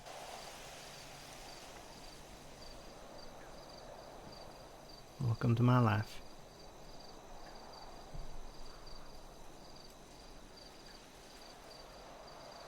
I'm not a smart guy. I like to pretend I am. I parrot things back that people have said to me. I did have that team of doctors. I had my dad. My dad, his brain damage made it so he couldn't remember how to do like mechanical things, like if he hadn't done them the previous day, so we had to reteach him how to do things a lot. But he was really smart as far as emotional intelligence, like he could tell what was bugging people. He knew how to talk to them about it. I parrot him a lot, but I was never really blessed with that. So I have a lot of trouble. I had a lot of trouble academically, not just because of the processing problem, but because it took me a long time to learn things. Unless they were mechanical, strangely. It's like I got that okay, except when I'm driving. I'm really good at driving tractors. Not so great at driving other vehicles. I think I get bored. Take my eyes off the road. Don't pay attention to what I'm doing. I'm just kind of talking to fill the silence here, Sneaky. You don't like silence? Yeah, I listen to music a lot. There's a lot of silence on the farm, but I usually had to have one earbud out so I could hear if the animals were getting agitated or something, or if someone was coming up the drive. But I'd always have some sort of music. I deleted some songs off my iPod because they had too much stereo. Like, I could only hear one of the guitars and then I couldn't hear the bass, that kind of thing, because I had to keep one of the earpods out. So yeah, that was but You got any no, bad habits? besides the sleeping stuff. Yeah, there's things that you've realized, man, I know I shouldn't do this, but I did it. Bad habits. I don't know, man. It's kind of putting me on the spot. I don't. Do you have bad habits? Can you give me an example? Bad habits is, Yeah. So, I have a bad habit getting too soft sometimes. I have too much fun. I'll feel bad for people that I shouldn't feel bad for. And then I let them slide. Or I'll even help them. They've done something to me that should mean that if I do something to them, they deserve it. And who cares what happens? I fight that bad habit a lot. Is that a good example? Yeah. Well, then I would say one of my bad habits is that when difficult emotions are pointed in my direction, I often don't know how to deal with it. But when I see a friend going through difficult emotions that have nothing to do with me, somehow I know how to deal with it. I don't know why it's different if it has to deal with me. Yeah.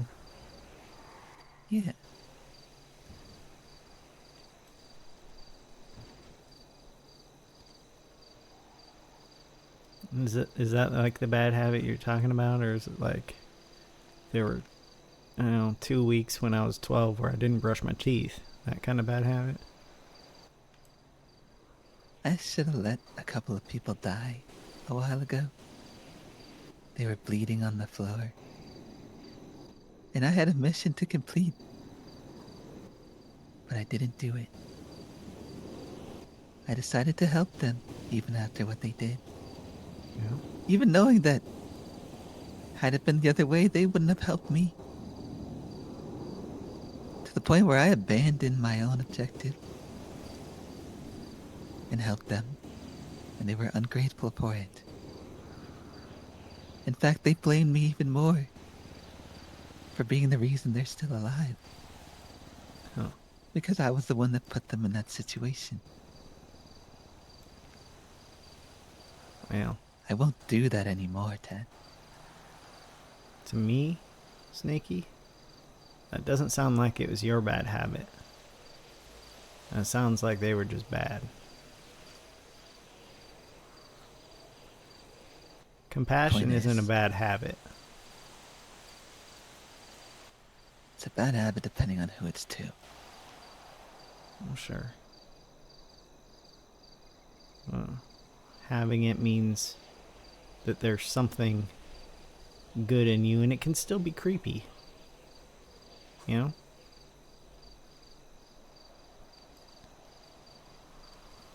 But maybe it just means that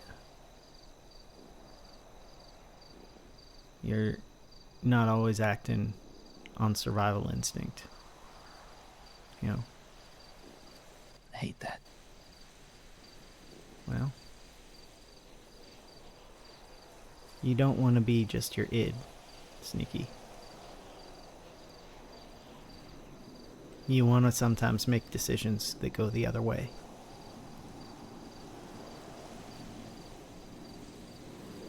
If I made the choice that I was supposed to, a lot of things wouldn't have happened the way that they did. Supposed to as in someone else was telling you what to do, or supposed to as in you were telling yourself what to do? I had a task and I didn't complete it. Was it your task, The task or someone was else's simple. task? It was mine. And from that point on, you have to learn a lesson. Like Chatterbox told you. If things go wrong, with the wrong people, it could get very, very bad. He's not lying. Well, I didn't think he was I lying. advise you take that advice.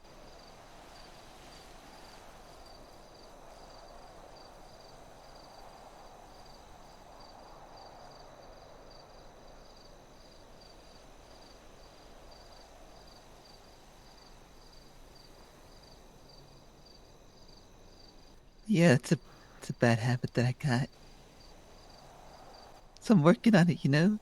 Things like that are it just takes time and stuff. So I think, I get that you're working on it and stuff. And it's gonna take a while and I can see, there's some things that you're working towards talking to therapists and stuff. But sometimes those habits do come back. That's pretty much why we took you here in the first place. To figure it out. You know? Yeah. If I wanted to kill you, right? Like, why would I just take you here and talk this long? I don't know. Information gathering is important. Yeah. You saw me as some sort of a threat to a person you care about. So you want to know if I'm actually a threat or not. Yeah, and I'll be honest. If you just put a bullet through my head, you may not know that. Right. And a lot of people would have done that.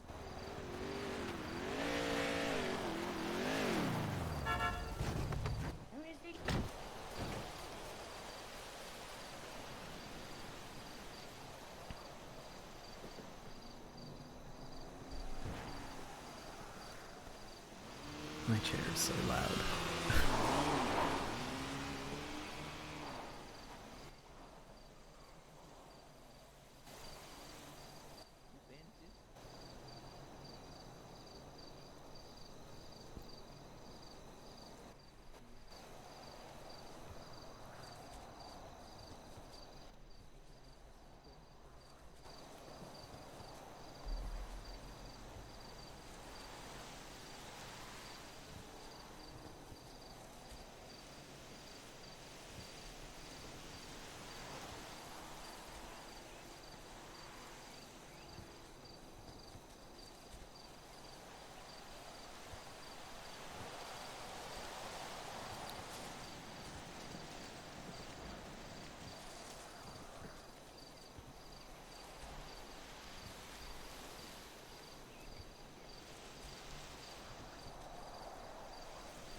Hello.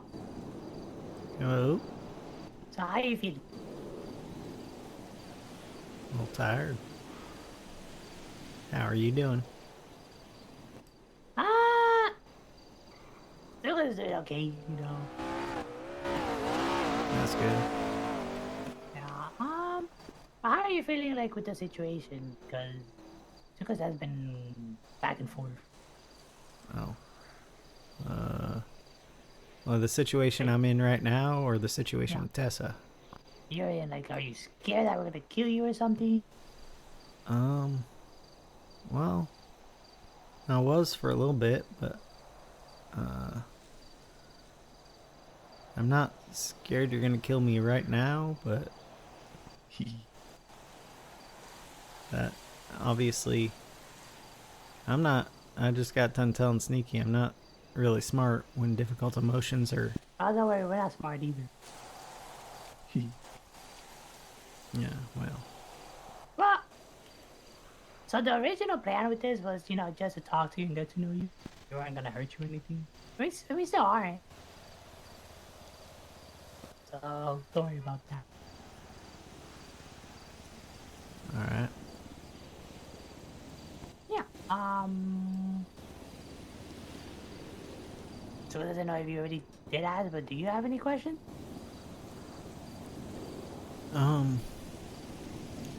I've kind of, because of the issues I had, I kind of refrained from asking questions specifically about clowns and their intentions. So, I don't know. Are you guys a gang? That's something that I don't know. Depends who you ask. Yeah, Depends who it's you ask. Like Kirk, for example, he gets mad when you ask that question. He gets so like. no. Here's the thing, though. Uh-huh. Okay, there's a phone ringing.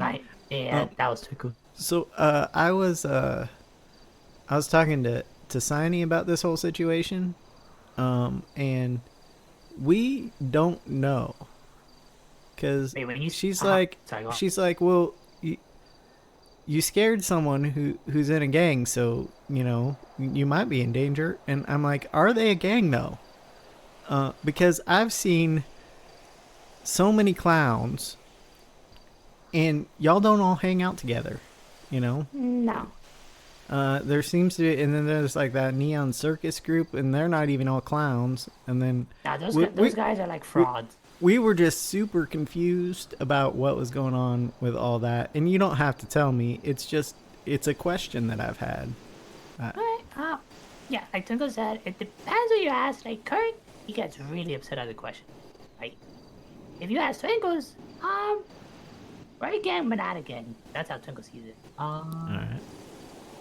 So like some people may say it's like a family. Like, let's say if you ask Lily, for example, or Amber, or who, so like they might more say, like a mafia. No, it's just being a clown is a lifestyle, right? It's a choice. All right. Not everybody could do it, and yeah, I get it. I don't think I could do it. Yeah, it's not something that's easy. Like, we have to deal with a lot with the gangs in the city. Like yesterday, for example, we kidnapped someone for a job, and then not even 5 minutes later, they find us and we got shot at the food court. Right? As an example of stuff that we gotta deal with, right? Yeah. And we just laughed it off. We brushed it off. It was just the consequence of our action. If it was a gang, they would have went to war with them and stuff like that, right? Oh yeah, But definitely. for us, it's just another day of being a clown. Is like a light-hearted gang instead of a hard gang. Yeah, that's probably a better way to put it. It's a lifestyle, right? Yeah. It's just, if you choose to be a clown, then you got there's a lot of repercussions and a lot of stigma of the way people see us that we deal with, and it's not everybody's cup of tea. Some clowns, if they're new in town or if they're hanging out with us, they're not gonna be used to what we deal with on the regular. Yeah. But for like the Neon Circus, for example, we're split off from them. right. They do whatever they want to do, and they kind of like, you're gonna see them as clowns because they're more. They got a stick up their butt. Oh, well, that They're explains. not for the. That Yeah. explains that. I've talked to Sooty a couple times and just not. I don't. I don't know that we didn't fight or anything. I don't know that we got along. You know. Yeah. Well, the thing about a lot of them is they're two-faced. They'll tell you one thing, but behind sidelines, they act a different way. They'll talk a lot of magic about behind your back. Us, what you say is in your face. At least Twinkles would, right? Yeah. And maybe to her, she probably tried to put it on her face that seemed like she's friendly, but she may say that she wants to kill you or something. And it's happened with us, where they've done that kind of stuff. Yeah. I don't know that she was necessarily friendly to me, but she wasn't. She wasn't opening? mean either. It was just Oh, like yeah. kind of an awkward, like, I don't know. It was a weird interaction, and then yeah, that's all I got from her. So Gosh. Yeah, a lot of the things we do is for the funnies, but for them, they don't do that. yeah, so it's like different schools of clown. Yeah. Like, we would, like, if one of us has a gun or something, we'll stitch on each other, right? We'll call the cops, tell them where we are, and then you, with the chase and everything, if we go to jail, it is what it is. We're not gonna maul to each other about why they did it and stuff like that. Adrenaline junkies a little bit. Oh, yeah, big. All right. And, like, let's say you know we have a gun. And you call the cops at us. We're not gonna be mad about that. But they probably would. All right. Mhm. Well, that's good to know. I don't know. I haven't told on anyone. I tend to just give up anything that I got taken hostage and I got $30,000 out of it, so I just don't. Wait, how? Because they picked me up at Mosley's when I was trying to sign in. I wasn't their original hostage. She said on the phone that she was being taken, and then so they shot her in the head. And then I had to go.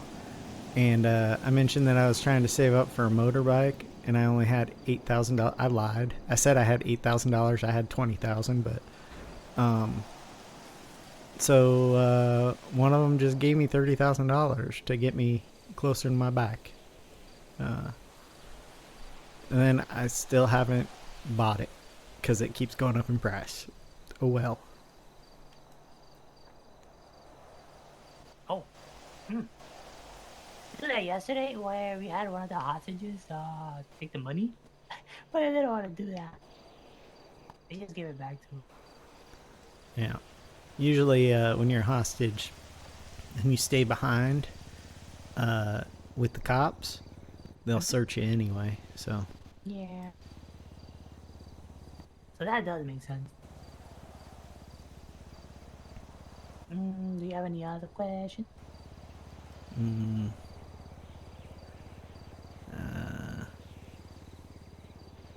I don't know.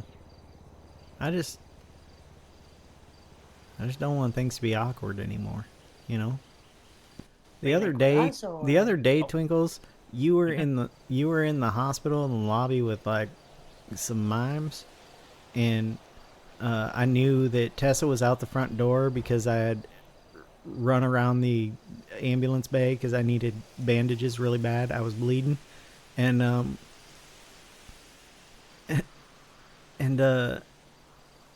I just froze. I didn't know what to do, and then I just ran back out the ambulance bay. But I don't like being awkward like that. I don't like not knowing what to do. You know, Yeah. it was a little bit of a panic attack there. So, I just hope that eventually that'll go away. You know. So that's just something that you would have to work on, right? Well, yeah, but it's also It's probably not. Yeah. Sorry, go on. it's one of the things I wanted to talk to a therapist about, but I've talked to you two more than I've talked to a therapist since I got here, because, well, that's not. I don't remember how long I was talking to Buttons, but I deflected, and then we started talking about music. He wouldn't stop talking that about sounded music. like Buttons. So, and then Jackie rushed me out after like 20 minutes. So, Oh. Yeah, Jackie is a busy. He's probably very busy because he's like the only doctor around usually. yeah. Well, is that Ranger looking at us with binoculars? It's a low. He likes patrolling around here. All right. But don't see any binoculars, yeah.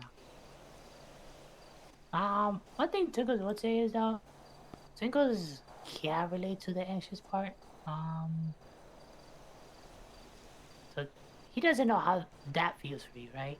But hopefully you're able to figure it out. It's probably not an easy thing to do.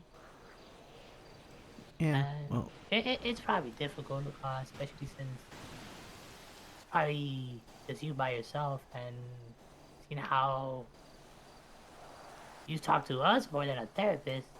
It's probably, yeah.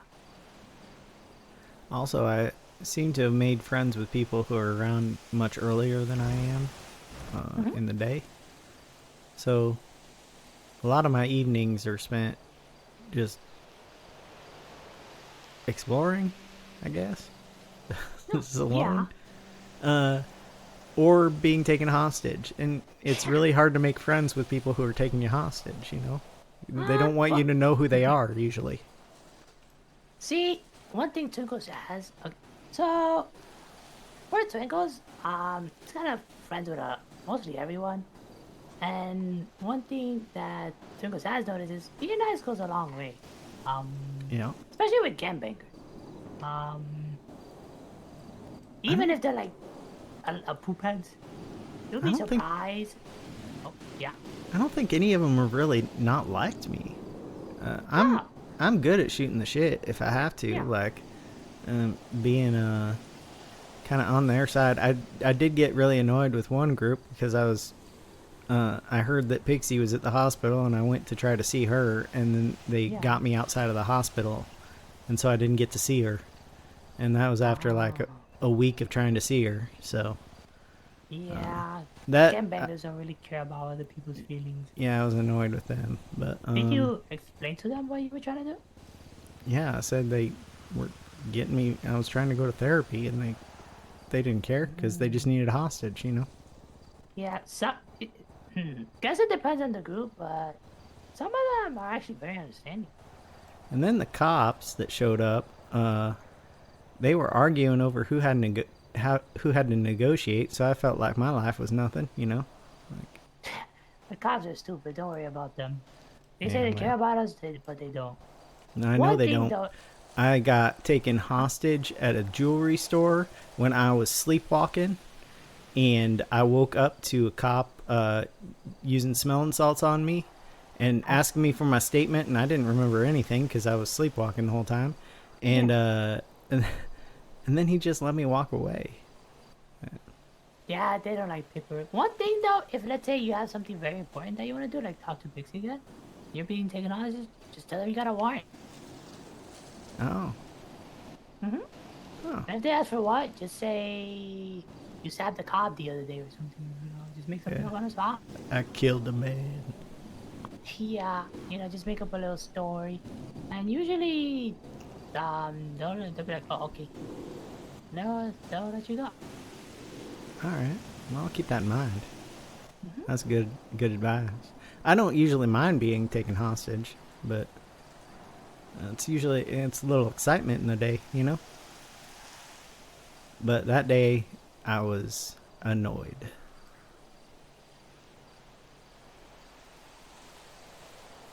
Yeah.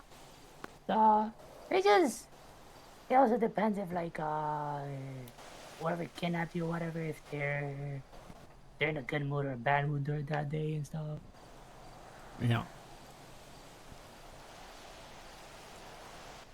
I do ask the same question every time I get What's that? kidnapped. And some groups have kidnapped me multiple times, so I already know the answer. It's, do they want the cops to show up or not? Yeah. Because some people just want the money and some people want the adrenaline and the money. Oh yeah. I am pleased that most of them do want the cops to show up, so that's nice. Yeah. At least for us, we do it for the adrenaline, for the chases. Yeah. If let's say a group has been at war, they're probably doing it for the money, and they don't want the cops to show up. So No, because the Yeah. cops might take away the money. if they're bad at drivers and don't know how to get away, stuff like that. Skill issue.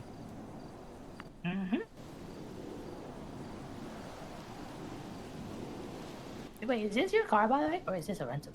Oh, this car right here? That's mine. Oh yeah, got an ingot as well. It's pretty fun to drive. Yeah, it's cheap. Oh yeah, got it for like 5K. Was surprised. I think mine was like 6K. So, Oh yeah, 600 with tax. Yeah. You okay, Sneaky? Yeah, I'm fine. No. Okay. Do you have any other questions? I don't know. Is there anything you want to tell me?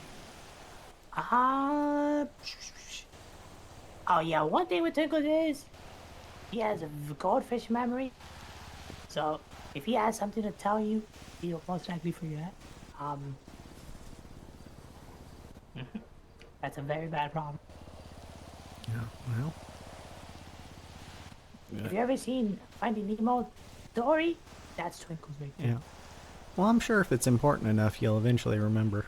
Maybe after it's useful. You'll be surprised. Like 5 years down the road. Oh, crap. Oh, that has happened. They have a gun in there that they were going to shoot you with, and now you're dead. 5 years later, I forgot to tell you. Yeah, situations like that has happened where, like, someone mentioned something like, "Oh yeah, I think I was supposed to tell you a week ago that you were being hunted or something." It has happened. It has happened. Well, I won't depend on you for Sneaky your has a story memory. about that. Yeah. This isn't necessarily something I gotta tell you, but something that you should probably already know. Not a lot of clowns know about this situation. All right. And if they do find out, and what I mean by situation is your relationship between Tessa and yourself. Yeah. They will react a lot differently than Twinkles and I. And if they do, So please let us know. Yes. Well, I'm not Because exactly telling most people. I told Signy. Right. And I told Yeah. therapists. That's all. So. Just know if a clown finds out, everyone will find out. Yeah, Tugo doesn't see anybody else finding out, but I don't know if the off chance they do. Just I shoot think- us a text and we'll deal with it. I'm pretty Just sure be very Chatterbox knows, and then I think Osvaldo knows that I was No. pen pals with her, but I don't know that he knows anything else. No, he doesn't. It's just Chatty does know, yeah, but he's not gonna do anything. Yeah, just a reminder, obvious reminder. Alright, well, I'm not planning on telling anyone, so Oh yeah, Kinda- neither do we. makes me look bad. So I don't, you know. Yes. If anyone tries to do a situation that we did, let us know. Because Will they do. shouldn't do that. All right. Yeah.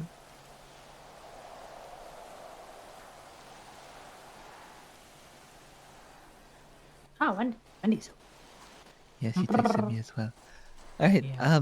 I'm all good on questions. You're good on questions. Twinkles, are you good on questions? Yeah.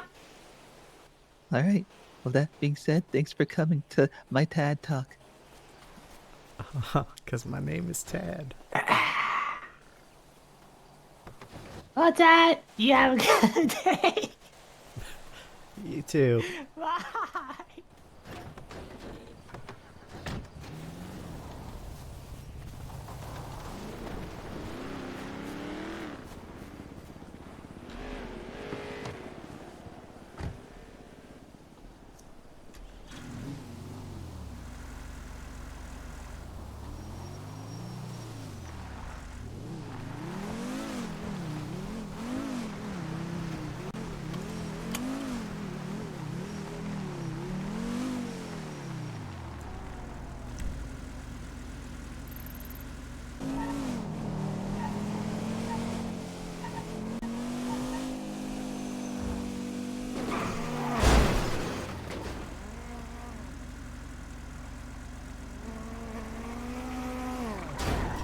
Hi, Chatterbox. Are you okay?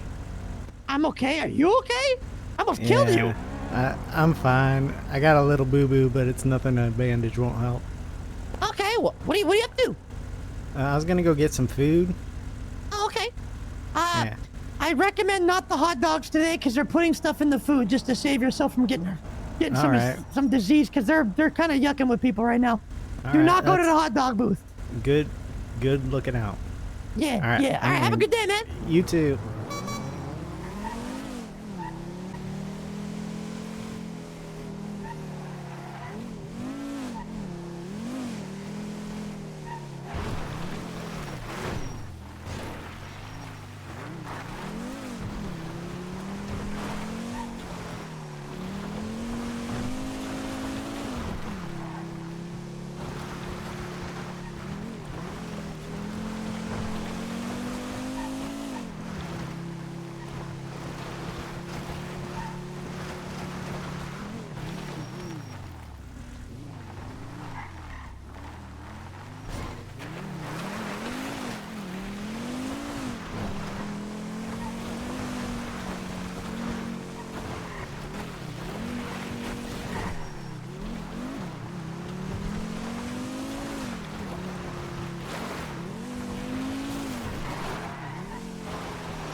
Who is this?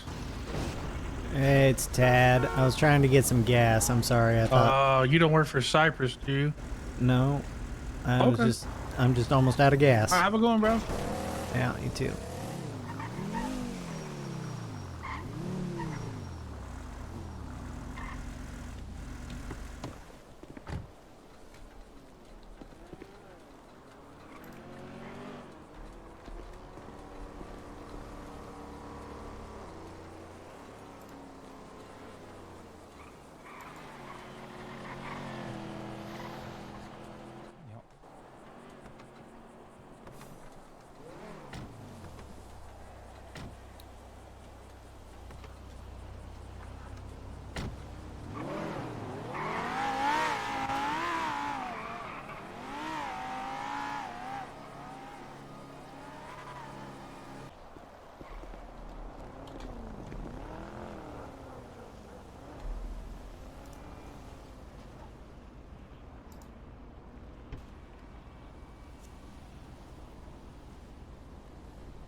right. Well, take care. Thank you.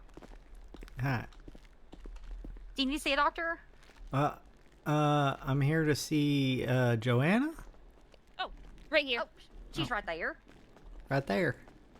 Yeah, That's right her. here. Hi. All right. Hi. Did you want to talk upstairs?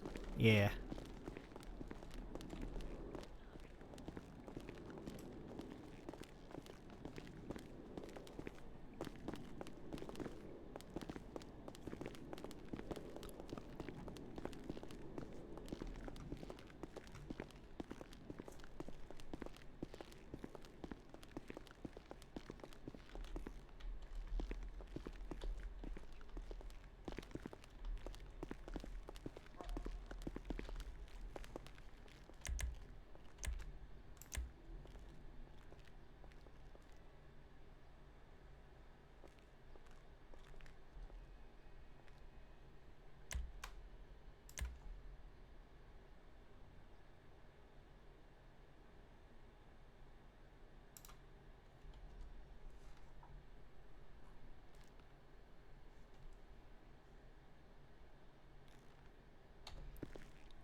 I'm just gonna sit on the floor over here. Eventually. Okay. Someday. Someday.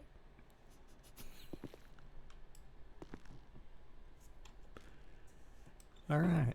Did you want me to stay on the floor with you? No, that's okay. You can be up there. Okay. Whatever makes you feel comfortable. Yeah. Well, introduce myself. I am Jojo Golden Quinn. I am a private practicing therapist.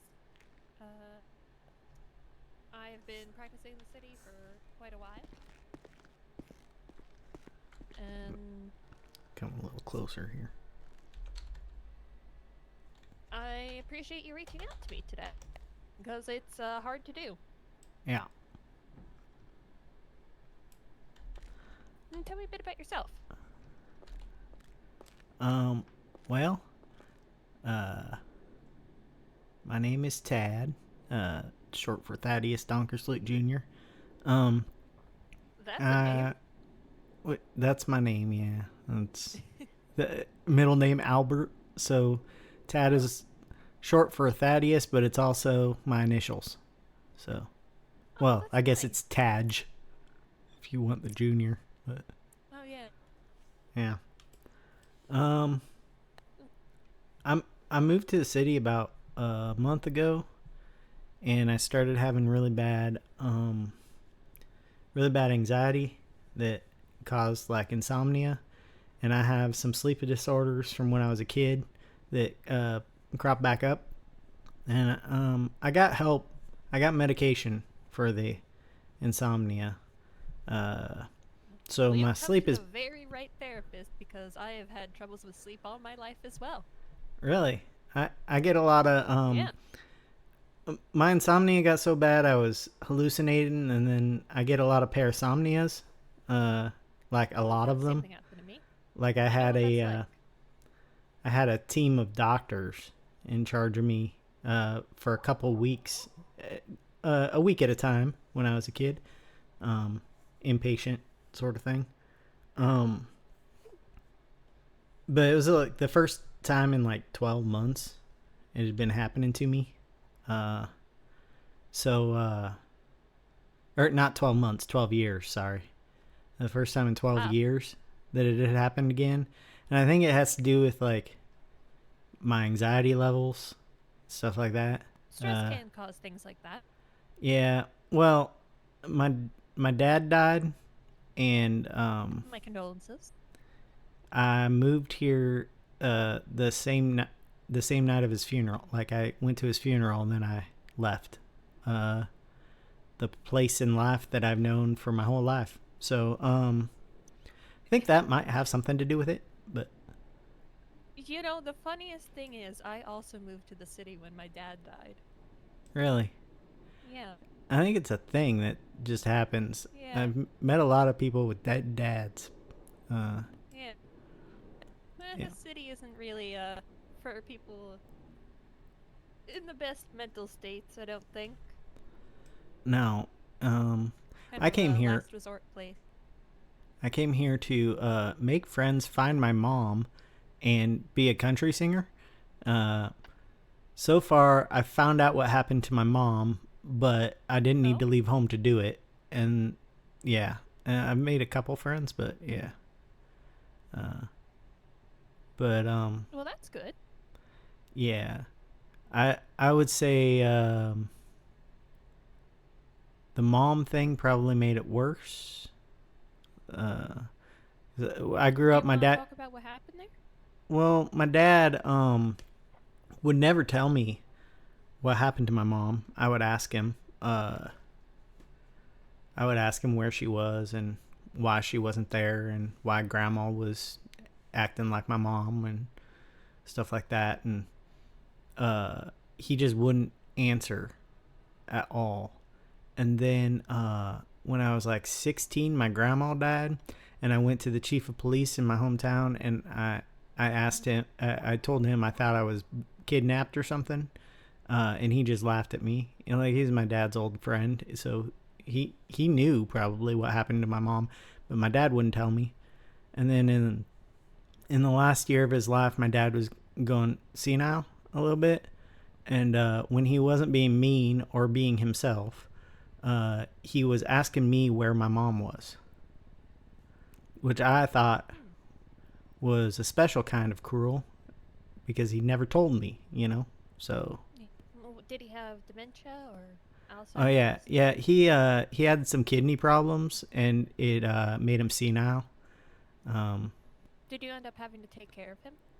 Yeah, he was staying. We had a nurse come in for a few hours every day, but That I still took care of a lot him like. weight on your shoulders. Well, I was used to taking care of my dad. He got kicked by a cow when he was like 5 years old, and got some brain damage, and it caused some issues with him. So, I already took care of my dad pretty much my whole life, you know.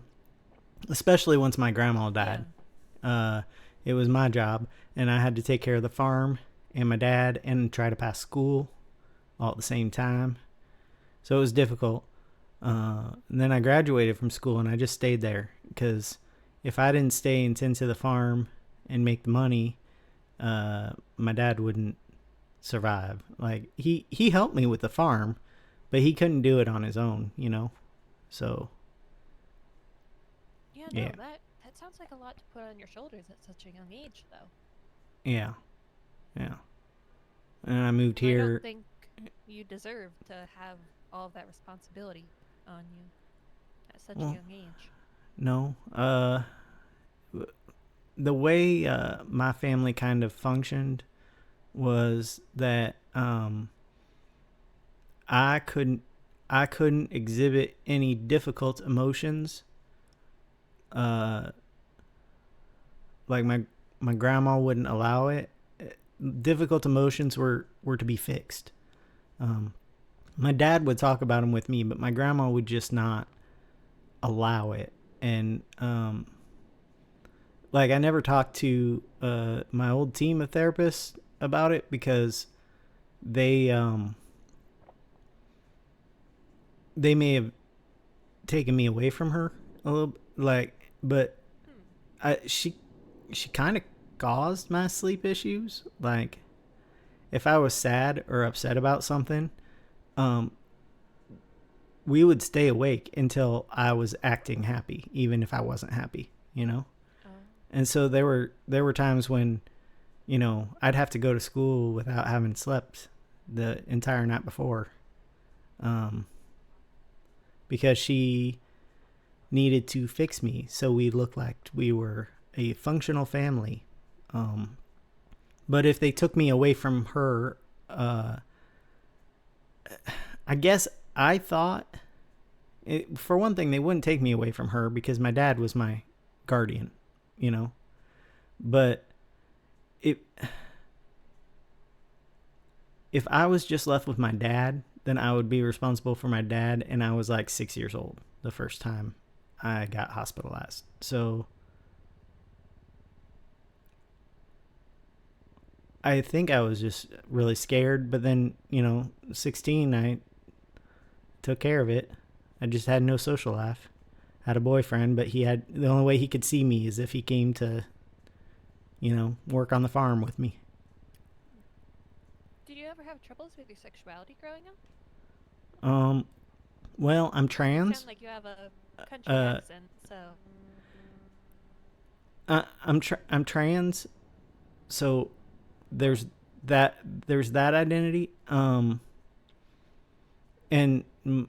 I mean, my dad and my grandma accepted that pretty readily, so that was nice. And people around town, I was popular enough that people around town just kind of dealt with it, and then like we're fine. And I'm pretty queer, but the accent is that's my grandma's accent. Like, I'm from Southeast Iowa. They don't talk with an accent, but I thought it was I wanted to emulate her when I was a kid. So I tried on her accent, and I thought it sounded cool, and people thought I was charming with it, so I just kept it. But sometimes I sleepwalk, and I have sleep-related dissociative disorder, so I would sleepwalk and just go about my day, basically, or my night, I guess, talking and everything. And I apparently just talk with a Southeast Iowan accent then, so I'm just like, I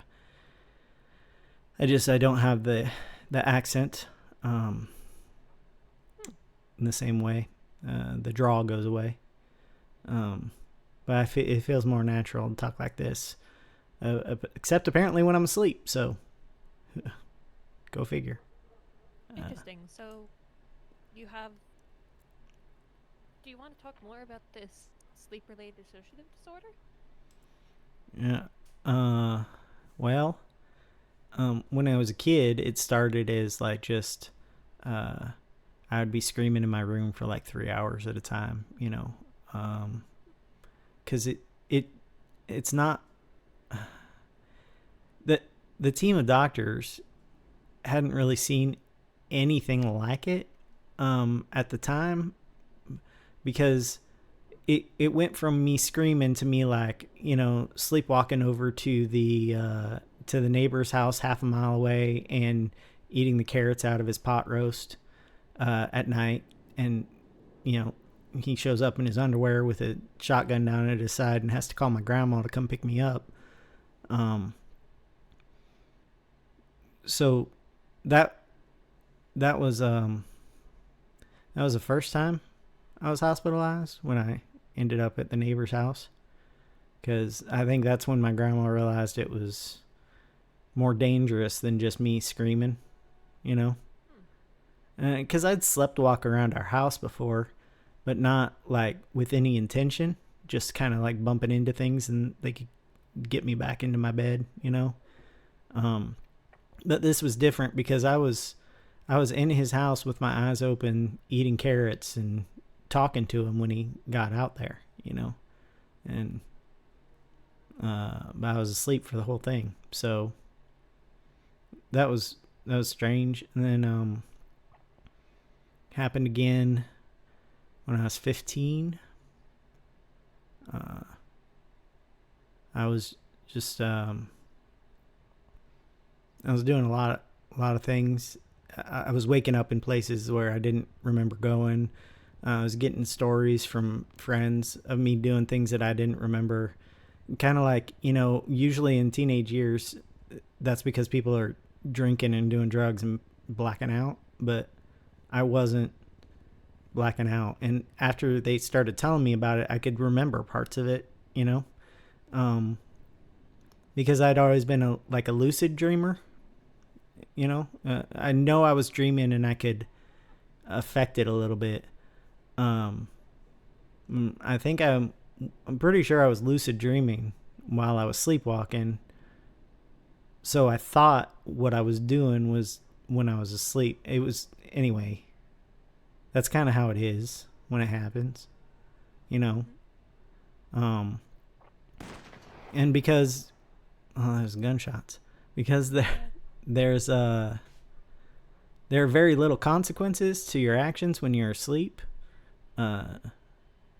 Most of the time when I ever got in trouble, it was because I did something while I was sleeping. Well, Did you find it unfair that you got in trouble for things you did when you were sleeping and couldn't control it? well, when I was a kid, I maybe did, because like I didn't think I could control it. But the thing is, when you're lucid dreaming, you can control it. You just have to, you're dreaming. If you know it's a problem, all you have to do is, realize there's a consequence. There may be a consequence even though you think you're dreaming, and then just not do it. But that's really hard. Hello. Hi, sorry, didn't realize. That's really hard, especially when especially when it hasn't happened for a long time. You kind of get comfortable. You kind of feel safe again. Yeah. But the hallucinations are bad too, because if I haven't been sleeping well, or if I haven't been sleeping at all, I get the hallucinations. And then if I haven't been sleeping well, even in my lucid dreams, they're like little hallucinations, so it makes it seem more like I'm dreaming,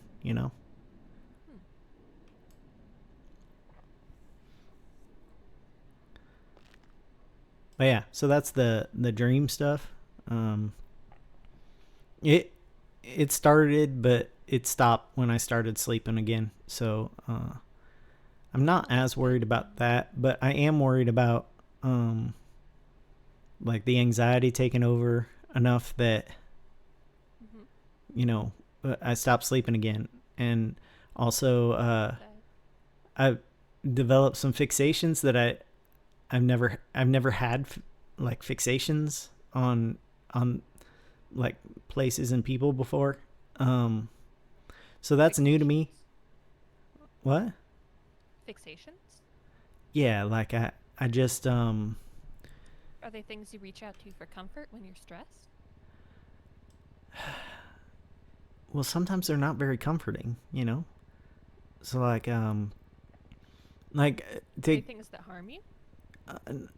Not necessarily. I mean, things that could be harm, like being fixated with people, specific people. That could be harmful. But the places, it's not so much harm. Especially in the city. Yeah, the places is not so much harmful. Like I would take a circuit.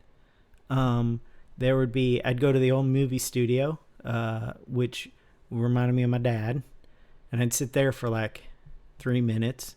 And then I'd get up and I'd go out there. There's a gulch out by water treatment. I would go there for like 3 minutes. And that reminded me of my mom, because I left. My cousin sent me a letter he found during the remodel of the old farmhouse, which was the last letter my mom sent my dad.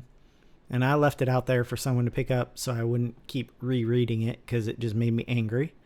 But I would go there and sleep with the letter until it got picked up. And then now, well, not now, like I stopped the circuits, but there for a while I would go there. That would be my second stop for like 3 minutes. And then I would go up to, the Yellow Jack. I would go up to that because one of the leads on who my mom might be owns that bar. And then, but she's not my mom. And also, I've never met her. And I don't know why that was. I mean, I guess just another place that reminds me of my mom, which is upsetting still. And then I go to, there's a place outside of Zancudo that was a drop spot for a pen pal I had that I got a little fixated on. And kind of ruined that, but that was for her. And then I went to, the vineyard. There's like a little cliff face or a bluff overlooking it. I'd go up there and if I squint my eyes, it kind of looks like cornfields, so it reminds me of home. But then also occasionally the locals would fly a plane into a tree and it'd explode, and that was kind of funny. So I'd go up there and spend some Locals time. are crazy. Yeah. So that was my circuit. Sometimes I would add like the Polito Bank in there to see if, but that was just to see if I had money up there. It wasn't. Do you find doing those patterns comforting? It's kind of like a soothing routine. No. I felt like I was constantly going and on my guard looking for anything that was wrong. The It's more of the a vineyard paranoia. wasn't bad. The vineyard wasn't bad, but the vineyard didn't remind me of anyone. You know? It was just home. But the other ones I wanted to stop checking. I just couldn't, you know? And then I started sleeping, and eventually I stopped. I still go to the Gulch every once in a while, but even today I started to go there, and then I just turned back before I even got there. So it's improving at least, but Sounds like maybe some kind of possibly OCD compulsions. maybe. I mean, I never got diagnosed with anything that wasn't a sleep disorder, because admitting something might be wrong was not going to fly in that house. So, yeah, hide it. Well, do you feel like you can admit something is wrong now? Oh yeah, I definitely know something's wrong. Yeah. Well, we can begin to work on that. All You know, right. sometimes it might be comforting to have a specific label or diagnosis, but even if you don't have one, there's still strategies you can use to cope with the feelings that you're experiencing. Yeah. If you're trying to break this cycle that you've gotten yourself into that causes you anxiety, then you know what you've been doing of trying to expose yourself to the uncomfortableness and not fall into the habit of doing the compulsion, that is a worthwhile endeavor. All right. It's basically exposure response prevention therapy. So like You have to recognize the expose yourself. compulsion. Yeah, you expose yourself to what makes you uncomfortable, and All right. you let yourself have the response. It's uncomfortable and it makes you feel out of control, but your body has a limit for how much anxiety and stress it can do in one period. And eventually, you just get bored. Your body right. can't keep that heightened level of anxiety for so long.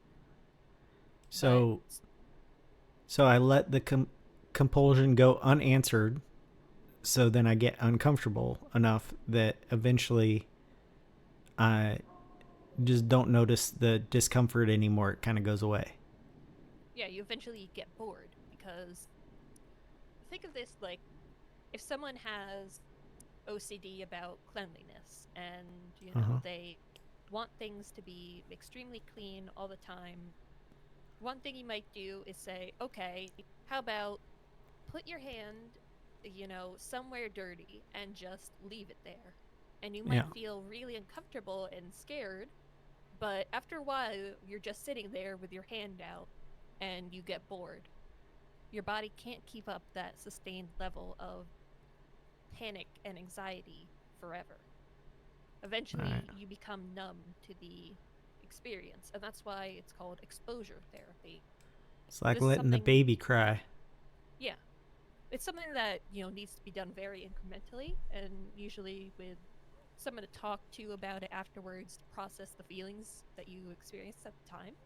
But it is one way to go about trying to deal with breaking these patterns that are causing you to stress. All right. Yeah, that sounds right. Yeah. Breaking the pattern. Breaking the pattern. And Sure. the good thing is that you recognize the patterns and that they're causing you to feel uncomfortable and you don't want it to continue on like that.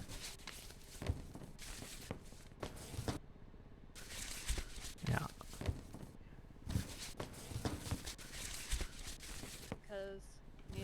you've been to these places so many times, I don't know if, going to the Yellow Jack will bring you any more clarity than you already have found there. Yeah, no, I've stopped going to the Yellow Jack. All there really is to do there is, hang out with locals, I guess. There's a guy there that does something that I don't know what he does. He won't talk to me. Yeah. Anyway. I guess I still, if I don't know what to do and I'm in the area, sometimes I end up at the Yellow Jack, but I haven't even gone in for, it's probably a week now, maybe? I'm not sure. Something worth celebrating. Yeah. Yeah. It's that gulch that's the problem, I think. So. Is that something you want to address? You don't have to address it right away.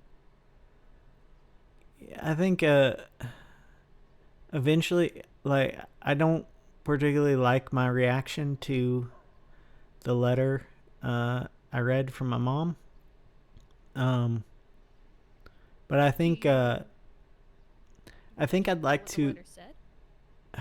Yeah, but I also gave it to someone for safekeeping because I couldn't read it. I couldn't keep reading it. It was like, that was definitely a compulsion. Like, I would read it and I'd get angry, and then eventually that anger would dull itself into like kind of a sadness, and then I'd go read it again and I'd get angry again, and it was just like a never-ending cycle there. So yeah, so I gave it, cause I knew if I tossed it, I would be mad at myself later when I could deal with it, But the problem with, OCD thoughts and anxiety is that the way you treat anxiety and the way you treat OCD and compulsions are actually complete opposites of each other. So for OCD, you really want to do your best to identify when the thoughts are, those pattern-seeking compulsions, and versus when you have something with anxiety, you kind of want to push back against that and say, okay, what if if I miss my alarm, what'll happen then, and then what'll happen then, and then eventually that kind of leads you to feeling better about the situation. But yeah, with, well, I don't know, I get into anxiety spirals kind of like that. They don't usually make me feel better, just to keep thinking about. I guess if you think about it, like that's more compulsions and thought spiraling. Oh, well, interesting. Yeah. Huh. Can compulsions and thought spiraling make you violent at all? Well, I don't. Do you feel like you've been violent in the past?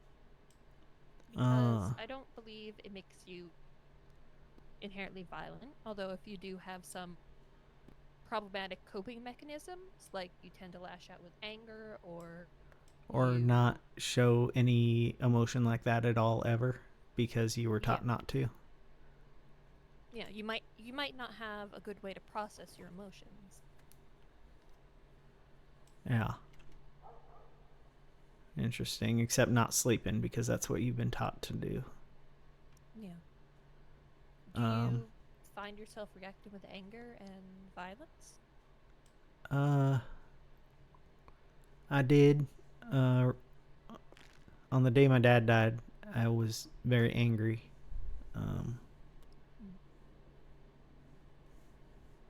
But I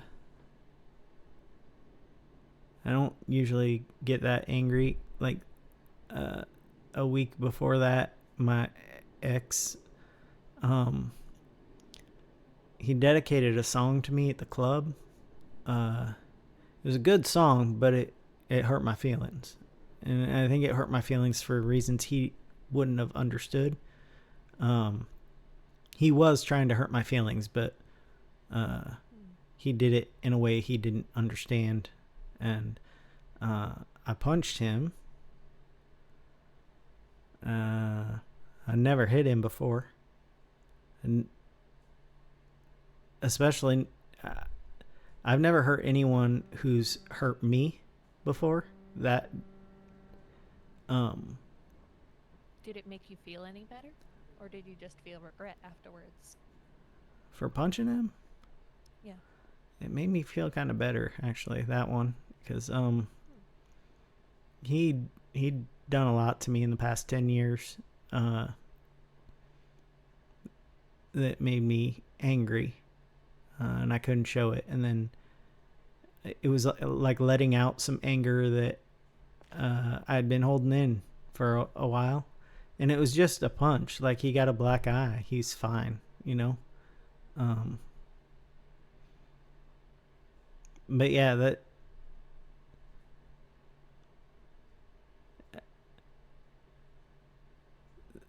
Then something else I'm not ready to talk about happened. That's perfectly okay. And that one did not make me feel better. So...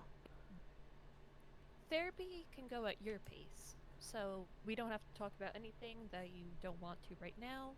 You can always table it, you can bring it up another time, or you can never bring it up. What matters is making you feel secure and comfortable, and like you can talk to me about anything.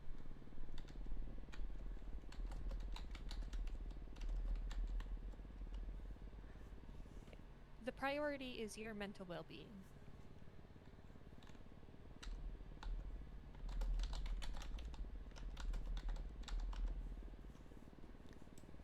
Yeah. I think that's probably good for now. I'll work on the compulsion things. And then maybe next session we could talk about how trying to identify when you get those specific compulsions and how that makes you feel. Yeah. And it's probably going to be very difficult. Yeah. So take it in small steps. Yeah, I will. Thanks for seeing me. Of course. Anytime. Yeah. All right.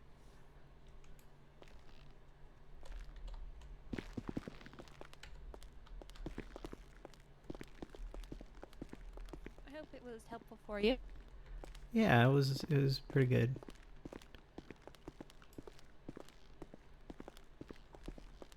Maybe we can do it again next Friday.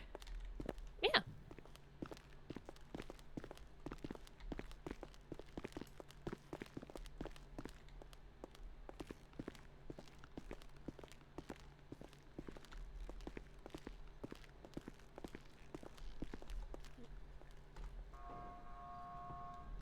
Alright, I don't need any bandages. Alright, have a good day. You too.